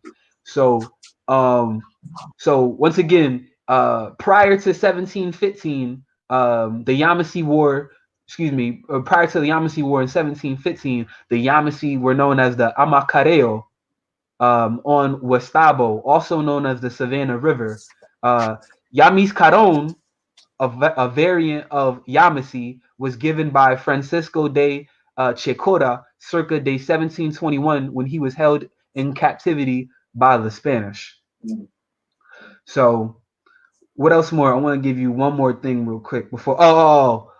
So the Kakin. So you have Amor Gadi Kakin. So they tell you Amor means love, Gadi means people. But what about the Kakin? Because you hear about the Khan, American, and the all my etymologists out there who familiar with the Hebrew and the other indigenous American languages. We know about the Kohen, the Khan, how it means serpent or how it means high priest. We know that the Maoris are known as the high priests, etc. We know that the Quetzalcoatl was known as the high priest. We know that Amaru, one of the indigenous legendary birds, was known as the high priest. So it's important to connect all this together because it's all connected. So they're saying that Kakin is Meta'ak, Metoac, and it implies the act of teaching. Like you can't make this up. You gotta get this book. So he's saying that the word kakin implies the act of teaching, interpreting, or speaking. He says, therefore, Amor Gadi Kakin can be translated as the beloved people who interpret. Now, come on, y'all. This is beating them up. And it's giving you language etymologies, the Muskogee, the Meta'ak, with the Spanish. So when they ask about, where and what languages, I'm giving it to you. Check out the book. Like you said, Grand Sheik, don't argue with me. Argue with the editor. Argue with Scott Winthrop. Don't argue with me. I'm just reading. That's from the research of this book compiled. etc. So peep this. It says, within the context of the name Amor Gadi Kakin, the native root word appears to have derived from the Muskogean and the Meta'ak language families, expanding the Atlantic seaboard south to north or vice versa. The expansion of the Amor Gadi Kakin is more extensive than initially realized. The extra bulletin census of the 5 civilized tribes published by the Department of Interior and the Census Department of Washington, D.C. since 1894 acknowledges the existence of 19 tribes in South Carolina claimed by the Creek Nation, the Muskogee Confederation, that at one time inhabited at least half of the state. So this is important to me because, like I said, my mother is Ochita Choctaw, full-blooded, and that family of languages is known as the Muskogee. So this book was important to me because the lineage is similar to my lineage. Like I said, my father's side of the family is near South Carolina, and he's of Kitiwa descent. And the brother was showing you how the so-called Moreno indigenous Americans, they were being classified as people of color, and they had to go down south to South Carolina to live amongst the other free people of color, so-called, just like my great grandmother, who's 93 years old and still living, told me. She told me the same. She told me the same exact story. She said the Moors were so-called dark-skinned Indians, and they were living among mulattoes, mestizos, and other so-called dark-skinned Indians, and they were all amalgamating together to form this amalgamation of indigenous blood, indigenous Moorish blood, etc. So I'll read this again. So the Yamasee or Jamasee, also referred as the Amorgadi Kakin. This is on page 65. The Yamasee or Jamasee, also referred as the Amorgadi Kakin, and the Amakarasi or the Amer Cario, Amercario.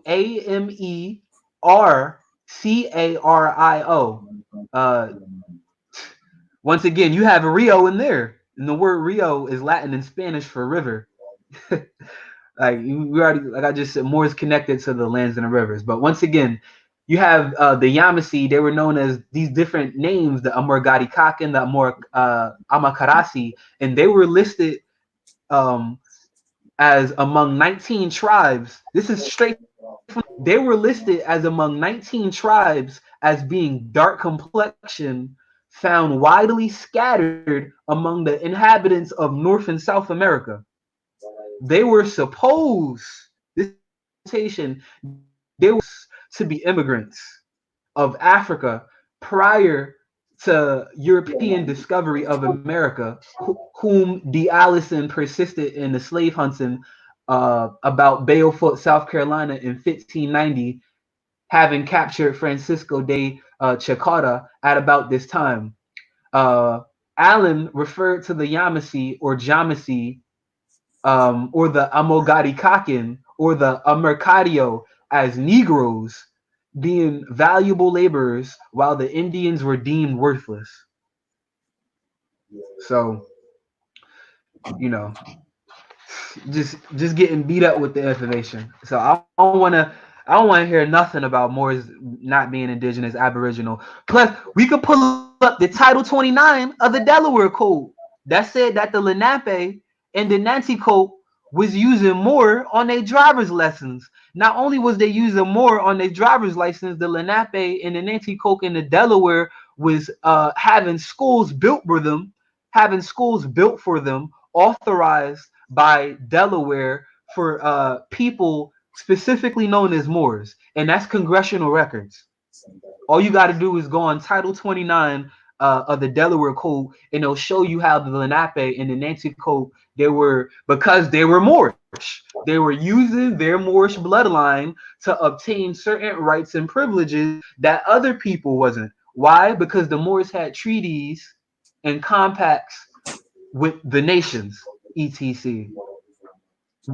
Us Moors, we already know that, but this is what some of the disagreeables, just maybe I don't know. But Moors been here, been indigenous, aboriginal to the land. That's like, I got so much congressional records. Like, I got congressional records about saying how the Moors was all throughout Mississippi, Louisiana, South Carolina, Georgia, by John Adams, from a John Adams speech in from the 1800s. I can send you that, Grand Sheik. That's literally congressional records, etc. So it's so much stuff. I got a record pulled up right here. We, even though my grandma says that we're Indians, me personally, I don't like using the word Indian, because Indian as an Indian, but etc. And we're Moors, we're Moorish American, etc. But I got a map right here from the source of Bureau of Indian Affairs, and it has Moors listed tribes on the East Coast. I could let me see if I have my screen.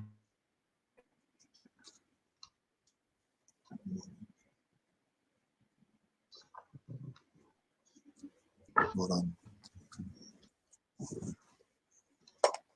Oh, it's almost starting to play around. You're freezing a little bit.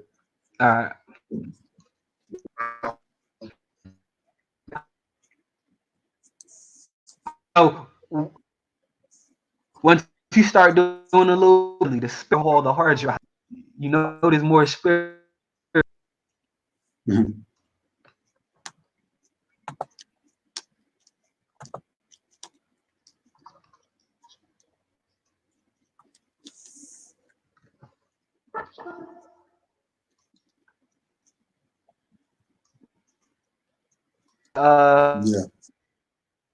Screen share. Yeah, You see it now? I don't know if you can screen share, but it's still showing you right now. Well, we got a couple minutes. Let me Yeah. Hey, if you got a couple minutes, I might as well let you rock, and you know we could pick up another time. We got infinite amount of days, but we know we don't got infinite amount of time. I know they got a time limit and stuff, so I just let you rock. I just to provide some of the info. I can send you all the info I was gonna show you, Grand Sheik, and you could just have it yourself. You could have all the maps. I got more on it, but it's an Indian Bureau of Fur map. So what is an Indian Bureau of Fur map doing? How it's listed as one of the tribes, etc.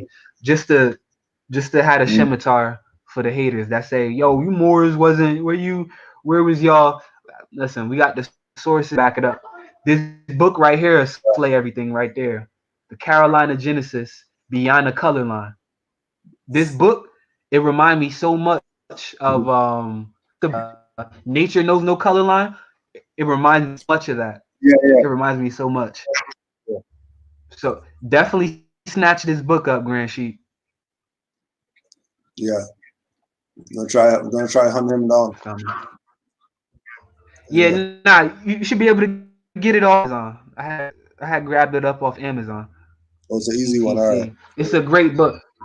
Yeah, easy one. Under like the less than 50. But I'll just send you all the information.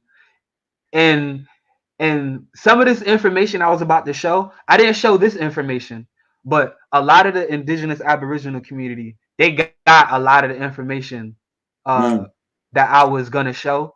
They didn't show a lot of the information. A lot of brothers did. Dr. Aleem El Bey, he didn't showed a lot of my research. What's the brother? Asir the Duketeers, he showed a lot of my research, etc. Just specifically connecting how the Moors were indigenous to the Americas, etc. Just to slay that whole mess, because that's one of the main arguments they like to bring. Moors, all Moors is North African. All right, if Moors is North African, how did Moors get to Sri Lanka? How did Moors get to India? How did Moors get to the Caribbean islands? How did Moors get to South American tribes? Moor and Moors. And when you try to do research on their etymology, it comes back from us. You know? I got research that shows that the Maroons were a Moorish, and this is on my website, my almori.moorish.wordpress website. I got information that shows that the Maroons in the Caribbean islands, they were of You have to spell the website for them. Just spell the website for them. Sure. I can hear them already. I can hear them already in the chat. Tell them it. Sure. So my website is Al Muori. You can really just Google my name, Al Jameer Bey, and everything that I do will literally pop up, including my website. Like a lot of brothers use the information, so it's pretty high on the Google website. But the website is Al Muori, Moorish.wordpress.com. ALMUORI RI Moorish.wordpress.com. And Grand Sheet, if you remember, you're familiar with what some of the information of the newspaper articles that I done found and researched. That stuff about Montezuma, Grand Sheet, I had that on my website a few years ago. How Montezuma's headdress was first classified as Moorish, then it was classified as Mexican, then it was classified as Indian. I had that on my website since like 2016, around that time, etc. So I definitely I haven't updated my website in a minute because I just been doing so much other research. But definitely check out the research You don't need on my to. You website. don't I'm need gonna to. be updating it soon. Website is crazy. You Huh? don't need to. You don't need to. Oh, you know what I'm seeing right now? I just found something. I wonder if this is. Yeah. Yeah. See, because I'm seeing you scrolling on the thing, but it's not adding you. Oh no. My website. You see me scrolling on the website? Yeah, you're just on it right. Yeah, there you go. All right. Yeah, this is my website right here.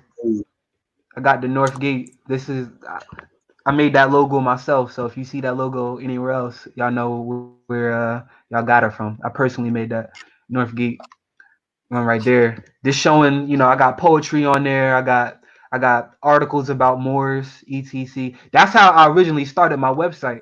I doing research on different newspapers about the Moors, and I wind up having so much I had to compile it to a website, and I was sending it out to all different Moors because of the stuff that I was getting was just so it was just so crazy. It was websites that was talking about the same stuff Noble Drew Ali was like. Say for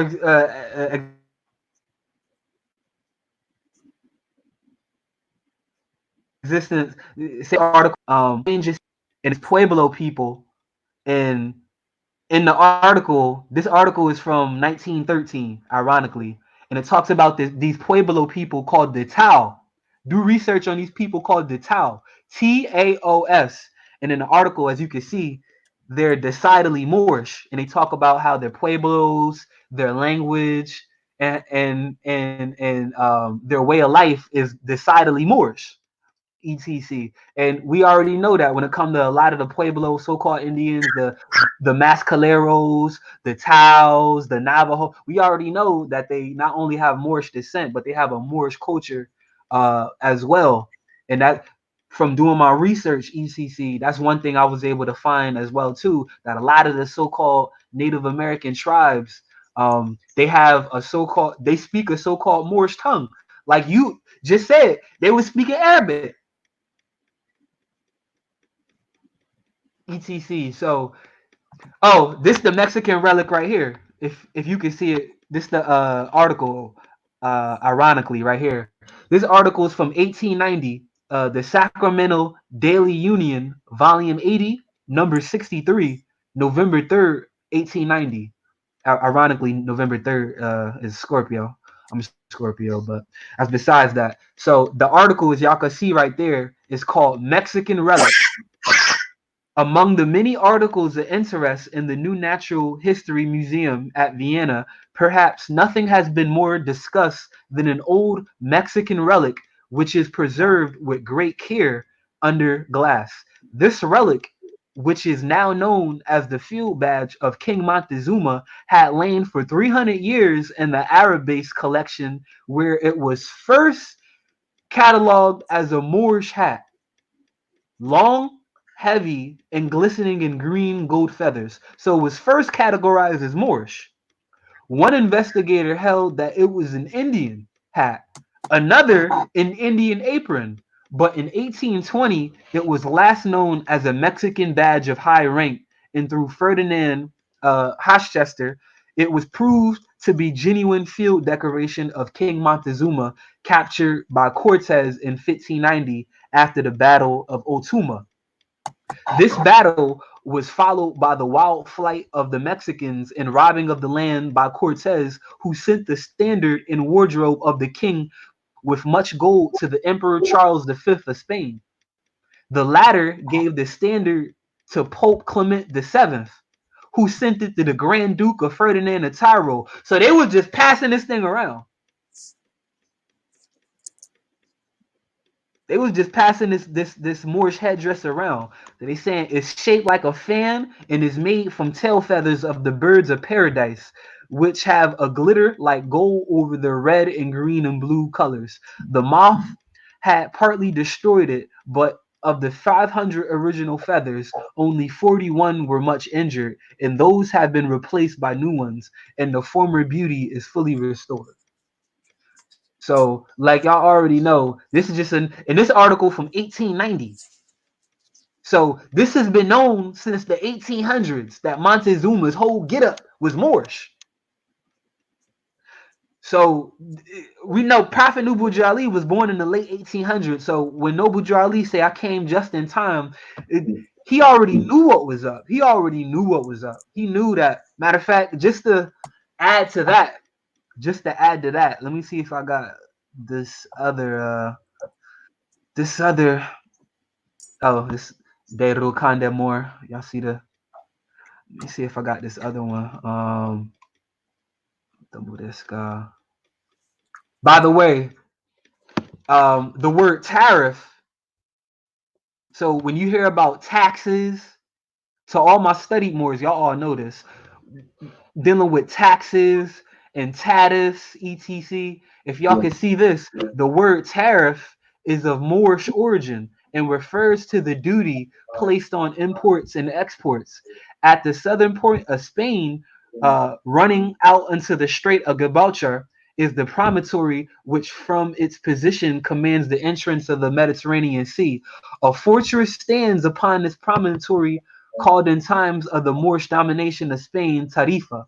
It was custom of the Moors to watch this point all the merchant ships passing, and to levy duties according to the fixed scale on all merchandise passing in and out of the strait. The duty thus levied took its name from the place and was called tarifa or tariff. So when you doing when you're noticing when you hear these leaders talk about tariffs and taxes, all this has Moorish origination. We know that the Moors received treaty, or the Moorish Empire received treaty from all European nations, including the US, going all the way up into the 1830s. And that's fact. That's fact. All European nations was paying the Moorish Empire treaty and tariff up into the 1830s. But before I dip out, let me just share some of these other articles on the Moors real quick. Oh, so like I said, my on my father's side of the family, they're dark-skinned Indians from South Carolina. So let me just share. So if there's any more than a chat from South Carolina, you may want to check this article out. This article right here is from the Sacramento Daily Union, volume 17, number 2564. And this dropped June 15th, 1859. And this is entitled The Moors in South Carolina. It may not be generally known that some of the best families in South Carolina are Moors by descent. So this is why it's in Carolina Genesis. You gotta, once you read articles like this, and then you get this Carolina Genesis, and then Noble Drew Ali, he may or may not been born near the Carolinas. It's important to put all this together. So it says the blood of the African sun washes out, but that of the Indian and the Moor, after half a score of generations, shows itself as strongly as ever. The crisp curling black hair, dark sad eyes, long silken lashes, and swarthy complexion come up generation after generation. Many of our old Huguenot families down to the present day show strong traces of the Moorish descent. When the Moors were driven out from Spain upon the conquest of Granada, thousands of them took refuge south of France, carrying with them the art of cultivating wine and growing silk.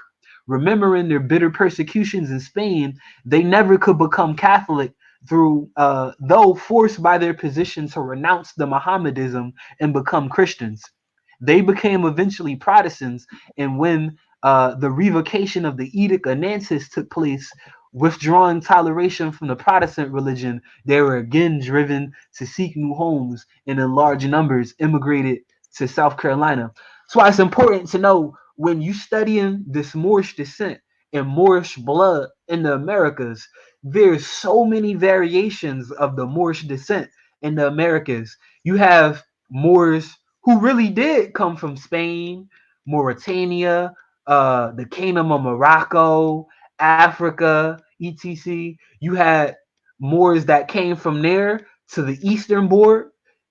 In this book, Carolina Genesis, he'll tell you how his Moorish lineage came from Mexico, and the Moorish lineage from Mexico came in and made it with the indigenous from the northeastern families, like how he was saying the Montecote, the Pequot, the Mohegan, etc. So this Moorish blood is literally scattered all throughout the Americas, etc. All throughout the Americas, north, south, the Caribbeans, and the Central Fine, and it's throughout various and myriad amount of so-called different tribes, etc. So to say that the Moors was not in America is just totally out the lunch.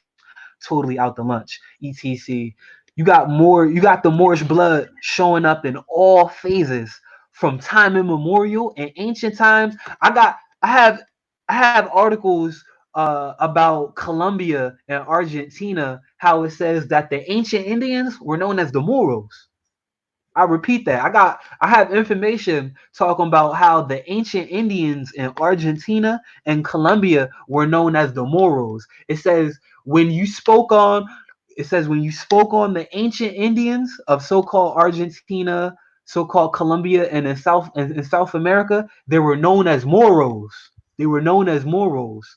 Who are the so-called Moors in Philippines known as? They're known as the Bangs Moro. Bangs Moro is translated Bangs meaning nation and Moro meaning the people. So Bangs Moro means the Moorish nation, etc. So you had this strain of Moorish blood everywhere around the world. That's why when I was reading the Carolina Genesis, it says that the Amor-Gadi Kaken were known as the beloved translators, because it was only Moors who were everywhere around the world, who had regencies and temples everywhere around the world, because we were the navigators of the sea. This is where you get the term mariner, or a mariner from, one who traveled the seas, and that wound up being taken into an official capacity. And now we know the U.S. government uses it as a position of military, known as the mariner or the marine, etc. This all goes back to the Moors, etc. Mostly all civilization ties back to the Moors, etc. This is certified fact and truth, etc. Once you start to do global research and compare and contrast, and you put everything together, you start to see, damn, Moors really did have an empire, because Moors, we really do have an empire. This is all straight fact, wise and exact, etc. So let me solid for then me this is spoken into existence. This is not the complete article, but this is an article from 1895, the Champaign Daily News, Volume 1, number 65, October 11th, 1895. Mongrel race in Delaware. African and Indian blood mingled in a thrifty community. There has been much speculation about the so-called Moors living in Kent and Sussex County, Delaware, says Milford Herald. These people are usually swarthy, black hair, black eye, though some of fair complexion. They are mostly farmers. They, like I told you, my family was. They have their own schools. So they have their own schools. They have their own schools, the same general public school system, and they associate neither with whites or blacks. Don't that sound like Moors now? We got our own stuff. We don't really like to associate with the whites or blacks because we know we Moors. One theory has been that they are of Moorish race and that their ancestry were Spanish Moors wrecked on the coast more than a century ago.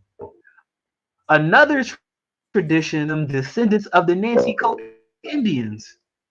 George P. Fisher, a lawyer long practicing in Delaware, writes to present what he regards as satisfactory evidence as to the origin of these people. He has been acquainted with these people all his life. No, nor were a giant of the tribe, erect and black haired at 75, he knew from childhood. When Mr. Fisher became Attorney General of the state, he was called upon to prosecute Levon Sacom, one of the race, for selling ammunition to Isaiah Harmon of the same race. So that article is not finished, but when you check out that story about leaving Stockholm, this brother and Isaiah Harmon, these people were of Moorish descent, right? So they're trying to say that it was illegal to sell arms to a Negro or a person of color, but these people of Moorish descent wind up actually beating the case. So so for all the people saying, "Oh, Moors, where's your court cases?" Well, you do the research on Levon on Levin Yo, Jeff, Sachem. Jeff, read it one more time for them. Read it one more time for them. Okay, Just read it one more time. okay. The article's not finished, but I have this article duplicated so many times, etc.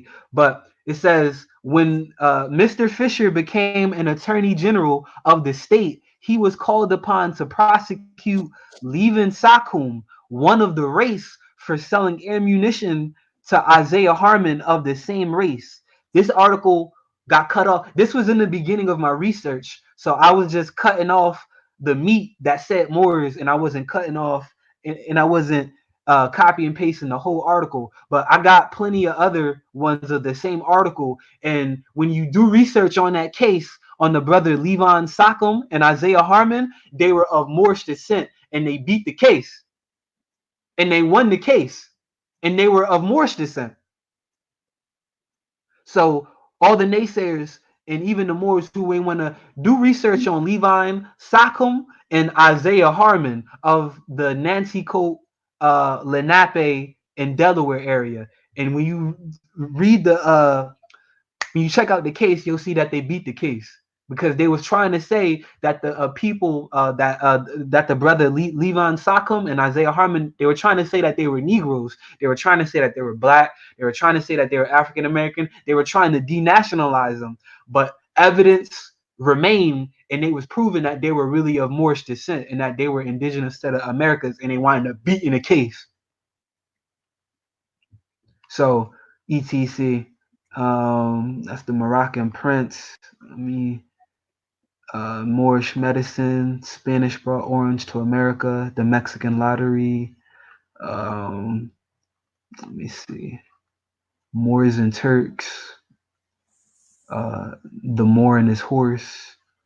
Oh, okay. Matter of fact, I got it right here. See, so when you do research on newspaper articles, you'll find that a lot of the newspaper agencies were working in conglomeration. So you'll find a lot of the newspaper articles being duplicated and being reprinted by each other. Basically, the same thing that Moors were doing in the 20s and 30s, etc. You had different Moorish newspapers who would reprint articles from different Moorish authors, etc. So this was another one. Matter of fact, this was before the other one because I think the other article I just read was 1895. This is 1890. August 19th, 1890, page 4 of the Weekly Economist. This is a curious mixed race. Peter Robinson's Indians are recalled to public attention by an item reporting the repairing and renovating of their church. They have their own church, and through an act which Peter Robinson got through the Delaware legislature in 1881, their own schoolhouses. So these people of Moorish descent, they had their own schools, they had their own churches, etc. So it's just. But let me finish reading the article. These people are found chiefly in Sussex County, but there is a smaller colony in Kent County. In Sussex, they call themselves Indians. In Kent, Moors, as they conventionally can, a separate social life, intermarrying among themselves and associating but little to do with the colored people. So even back then in the late 1800s, they were saying, yo, we Moors, we indigenous to the land. We're not colored, etc. We don't even want to associate with the white people because we're Moors.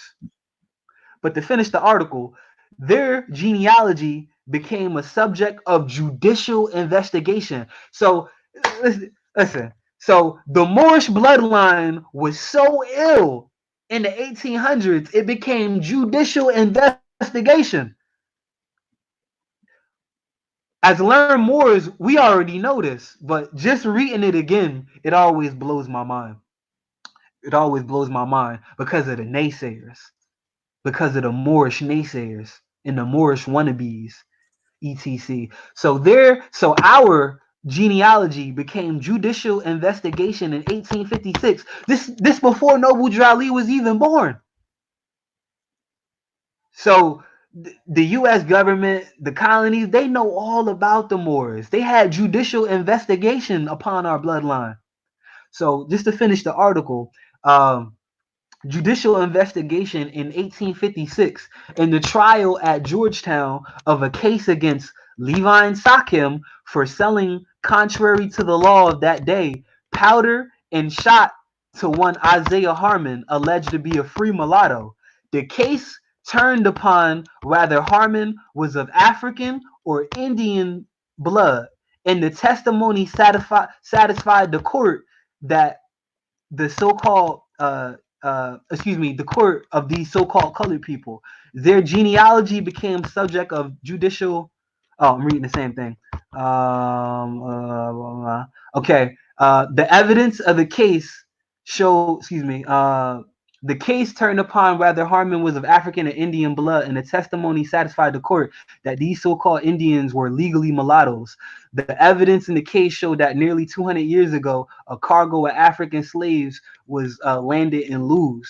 Among these slaves was a tall, fine-looking young man called Rekua, whose complexion and features proclaimed him more Caucasian than African. It's the spin. Rekua, purchased by a young Irish widow who subsequently became his wife. At the time, Nancy Coke Indian still lingered in the neighborhood. The offspring of Rekua and his Irish wife. Hold on a second. Go ahead. Rekua was purchased by a young Irish widow who subsequently became his wife. Yo, since when? Since when the European buying some nigger or whatever, and then there's so many. Hey, Grand Sheep, there's so many variations of this story. Like they'll say that it was a Moorish princess. Then they'll say it was a Moorish king. Then they'll say it was an Irish wife. Then they'll say it was a Moorish wife. There's so many variations of it. It's like they don't know because they don't know. Because like I said, the Moorish blood in the Americas came from various strains.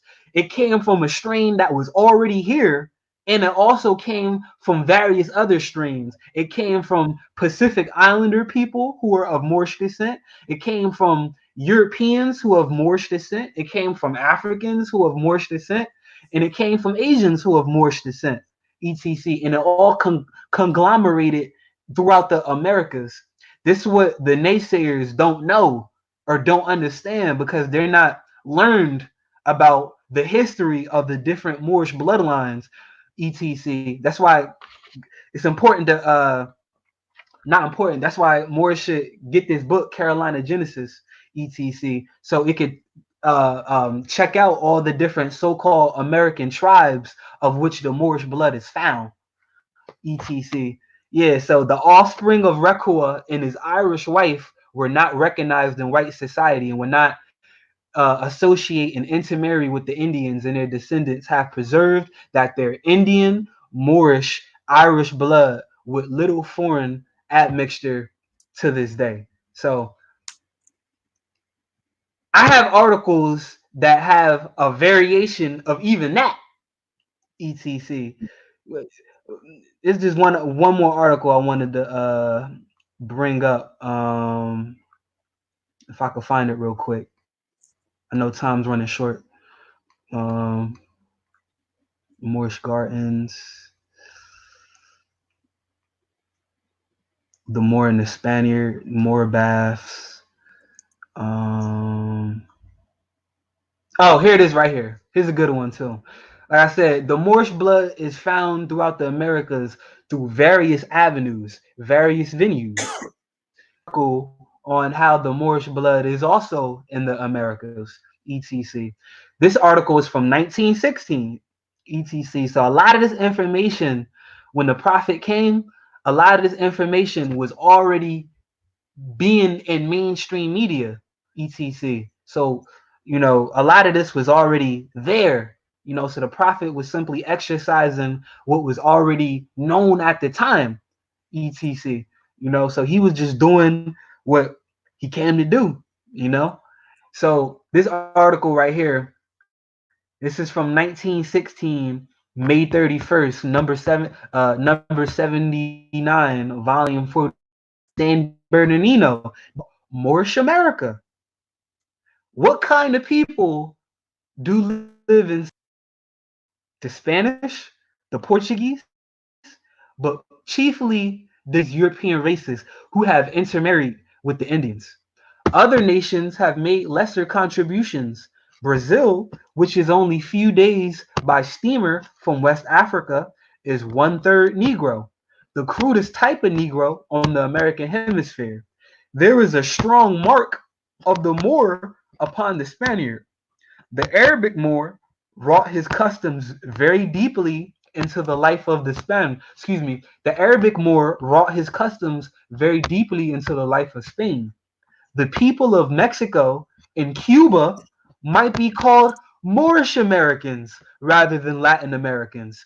The customs, manners, and heart experiences in these people of Latin America are, I know, just beating them up in the head. Beating them up in the head. Don't debate Moors. Debate, who's that? This is World Outlook. This is World Outlook. So go look up who World Outlook is. World Outlook. But let me reread it, what I just said. Because I have this article printed again, and it also has a name attached to World Outlook. But on this one, like I said, back in the day, many articles reprinted each other's articles, but this one don't have the name, but it has the organization. So check out who World Outlook is. But just to reread it, it says that Arabic Moor wrought his customs very deeply into the life of Spain. The people of Mexico and Cuba might be called Moorish Americans rather than Latin Americans. The customs, manners, and heart experiences in these people of Latin America are more Moorish than Christian. Peep this, more Muslim, more Arabic than Spanish. That's a mic drop. So all these people who think that they Latin American, y'all really Moorish American. Don't argue with me. Argue with World Outlook from 1916. Look at the name of the title, Moorish America. This is what Noble Drew Ali was dealing with back then. He knew, and listen, when Noble Drew Ali came in the scene, they was like, all right, it's over. The Prophet then came on the scene, it's a wrap. He's coming here with his lineage and his ancestry. is over. We just gotta give it up. This is why Noble Drew Ali said, keep an ear to the radio, stay tuned to the news, because the European gonna tell the truth. Because they was giving it up back in the day. In Noble Drew Ali time, they was giving it up. Like, yeah, all these people who are Latin American, yeah, y'all really Moorish. Y'all not really Christian. Y'all actually Muslim. Not Muslim. Look how they spelled it. Not Muslim. Muslim. Muslim. We the ones with the Muslims. Moslem. So this what type of frequency they was on. So, you know, these are all on my website. You know, a lot of these articles been on my website for years. Like I started my website in 2015, etc. You know, some of these articles been on for years. So, you know, give it a check, give it a gander. You know, you may find some stuff you like. This another article from 1895, so-called Moors of Delaware. You know, so I don't know what else more y'all want, man. I don't know what else more y'all want. I got so much stuff. Y'all already know about Abraham Lincoln, how he was representing the Moor. So it's just so much information and stuff out there. Like I said, y'all 29. If y'all able to see this right here, Title 29. Title 29. Of the Delaware codes, etc. Y'all could just go to the state of Delaware website, check it out.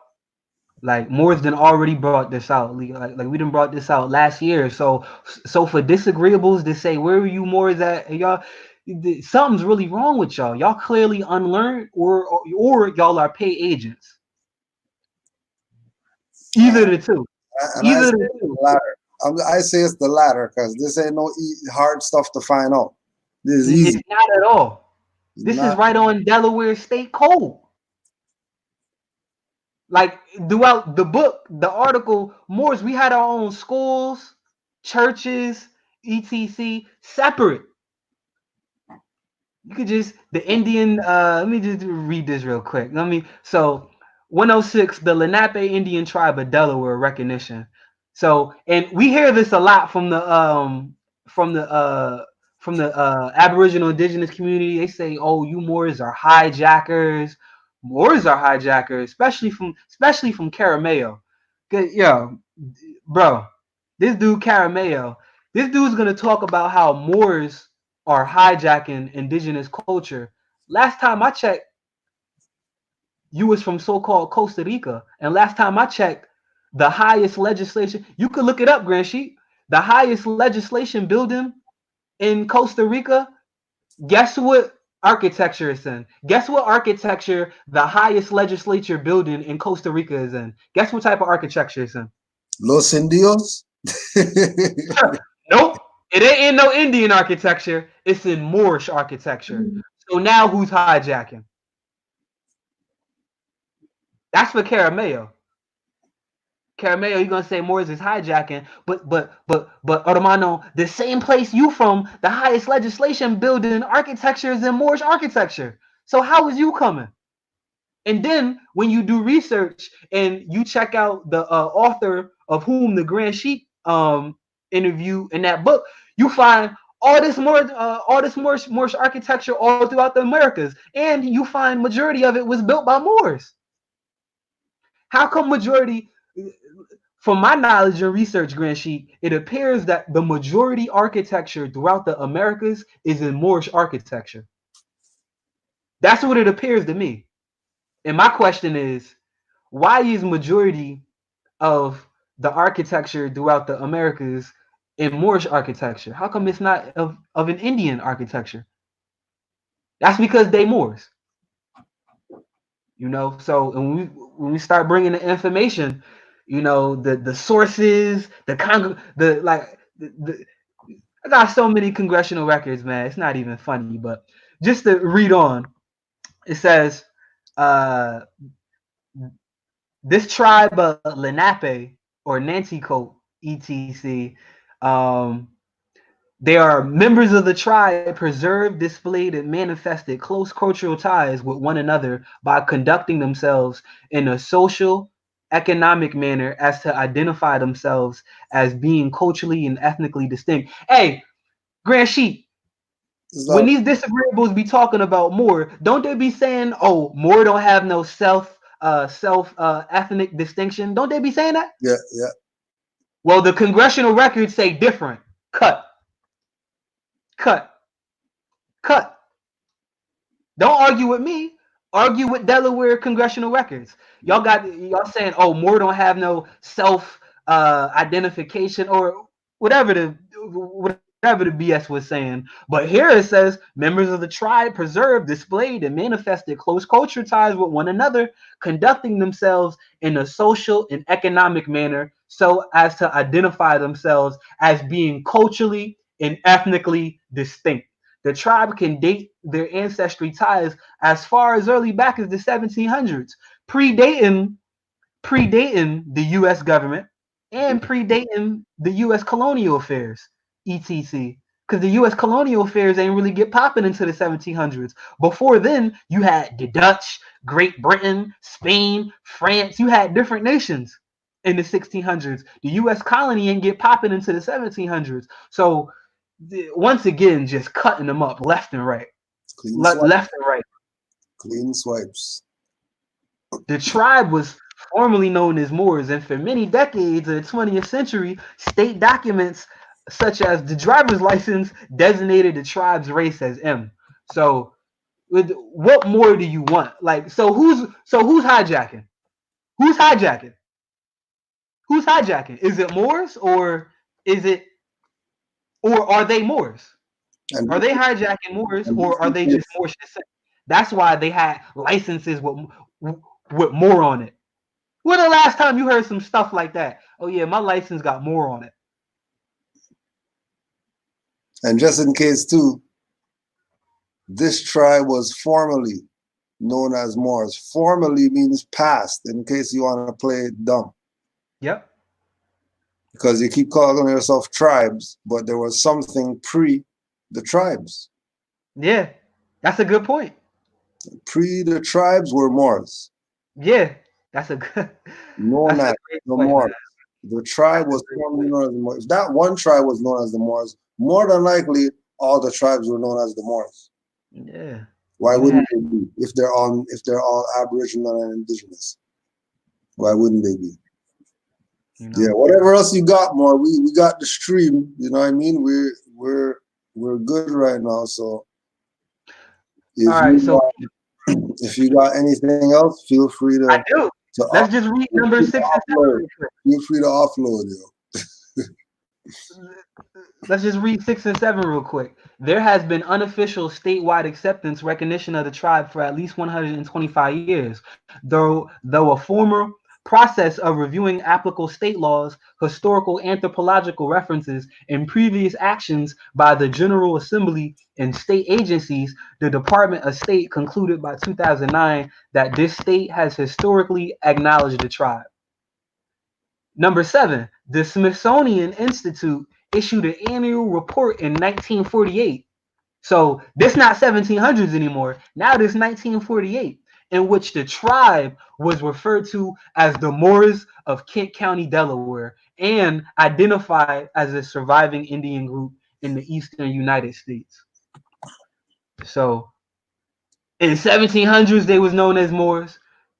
Late 1900s, they was known as Moors. We was just always known as Moors, and that's just one place in the so-called tri-state area of which I'm in right now, because I'm in Lenape-Hawking, Lenape-Hawking, which is so-called New Jersey, Delaware, Pennsylvania, and New York. This is the area I'm at, so I'm simply just providing research of just where I'm at.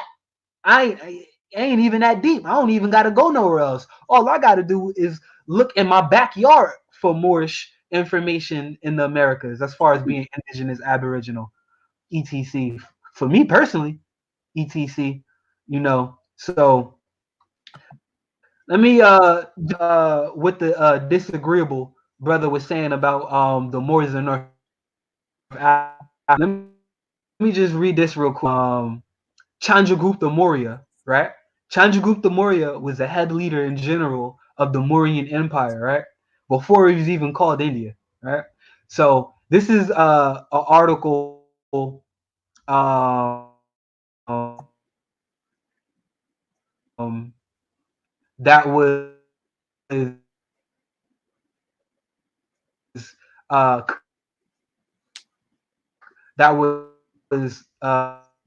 research in the article. Let me just real quick.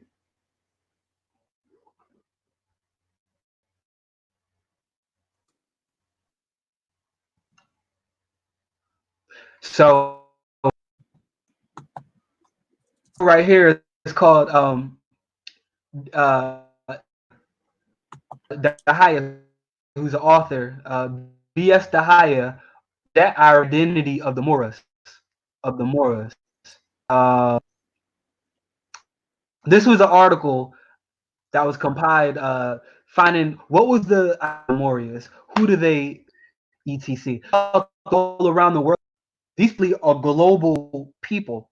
You might different regions came all through. What I'm simply about to state right now is just another branch of Moorish family throughout the world in their origin, and it's not going to have anything to do with North Africa, etc. Um, so, in 1979, the famous jet historian B.S. Dahaya published the paper entitled "The Mauryas: Their Identity," Vivishvan Varanan, Indiological Journal, Volume 17, 1979. In this now classic treatise, B.S. Dahaya proved several points, including the following. The Moor, so these are our cousins over here on the east. These are our cousins over here on the east. The Mauryas, the Moras, or rather Moors, were Jats and hence Scythian or East Iranic in origin. Consequently, Ashoka, Chandragupta, and other emperors of the Mauryan dynasty were Scythian Jats. The Arthavida was the creation of the Iranic sun priest Magas and was not part of the original Vedic tradition. The primordial Jat religion was the original Iranic race, namely monotheistic sun worship, which they and their Maga priests carried wherever they migrated. Chanakya Katuya, brain behind the Mauryan Empire and author of the famous Artha Sastra, was an Iranic sun priest or Maga. The Mauryas or Moors were close kin of the Omorites of Babylonia in Egypt. The Jat immigrants are close kin of the ancient Guccians of Sumeria and the Goths, now known as Latin and Gotse. So let me scroll down to this author. He has his own etymology through what Moor means, etc. Find that, point that out real quick. Where's that at? Oh, one thing I found interesting as well, some of the appellations and titles of the family. So right here, you have the main tribes of the Jats. You have Sabi right here. After the Moors, you have Sabi. And it's spelled just like Dr. Sabi. So I thought that was quite interesting. But let me go beyond that.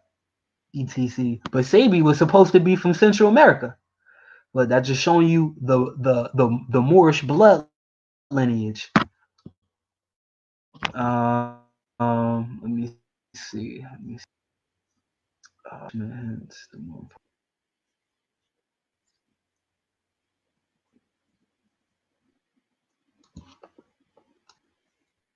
Oh,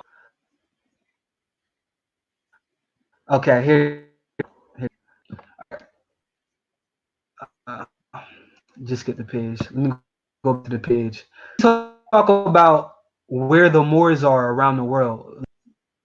Let's deal with that real quick. So this is research of one of the brothers. Thus, we can conclude that the correct name of the clan of the Moor, talking about research on the origin name title and Chandragupta,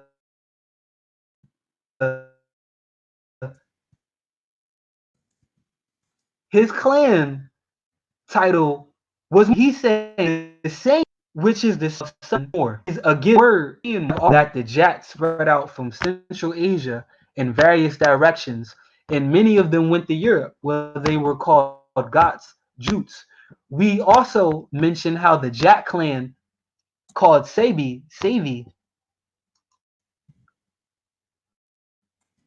Click onto it, go on to the next page.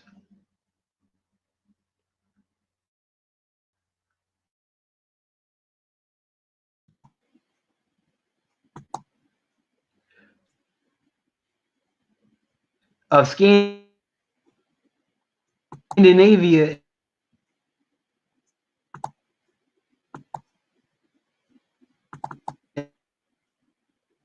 Oh, there we go. We're going too hard, yo. We're going too hard. Yeah, they said that's it. Party's over. Party's over. But we'll get them on again. Don't forget, check the website. It's at the bottom. It's been down there. Hope you got a chance to check it out. Islam to all the Moors worldwide. We'll just jump off this and get to the MHHS right now, since that's going. Peace and love to all the Moors worldwide, wherever you're at. Islam to you, to all the Aboriginal Indigenous. You know what I mean? We know that we're Moors. We know this. It is a fact that we're more. There's a Moor back right there. Islam, Moor. Peace, family. I'll let you rock out. Yeah. So I don't know if you have any closeouts. Yeah, we'll set up another one. You know what I mean? And we could probably because it's so much. Yeah, we'll probably do for another Moorish connection too. Always. We can just do a Moorish connection on my congressional records that I got. Yeah, let's do that. Moorish connection to the we can just do a setup on the congressional records. Yeah. I'll tell you, check out the John Adams speech. I'll just send it to you, Grand Sheik. Like John Adams speech in the 1800s, he just spilling all the beans. But I'll send you all of that. And these indigenous aboriginals, like a lot of the brothers, they got a lot of the information I'm gonna send you. So they already know. I ain't gonna say the names of who I sent it to, but they got a lot of this information that I have and presented and that I'm gonna send to you. So, and you could tell who, because when you deal with them, they're agreeable. But the ones who are disagreeable, then but it's some so-called indigenous aboriginals, like on the one of YouTube, they know what's up and they cool. I ain't gonna say the names, but they know what's up. They cool. They know they Moors. They know what's up. Then you got the other faction who are the disagreeables.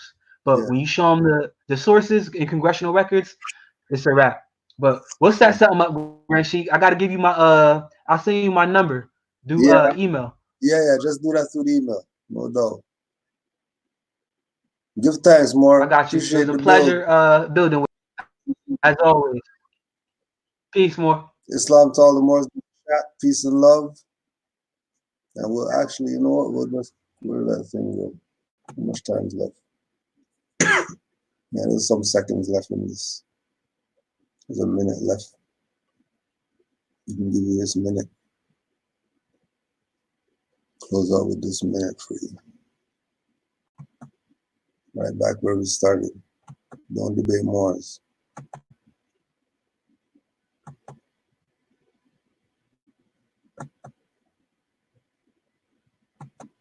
Do not debate Moors.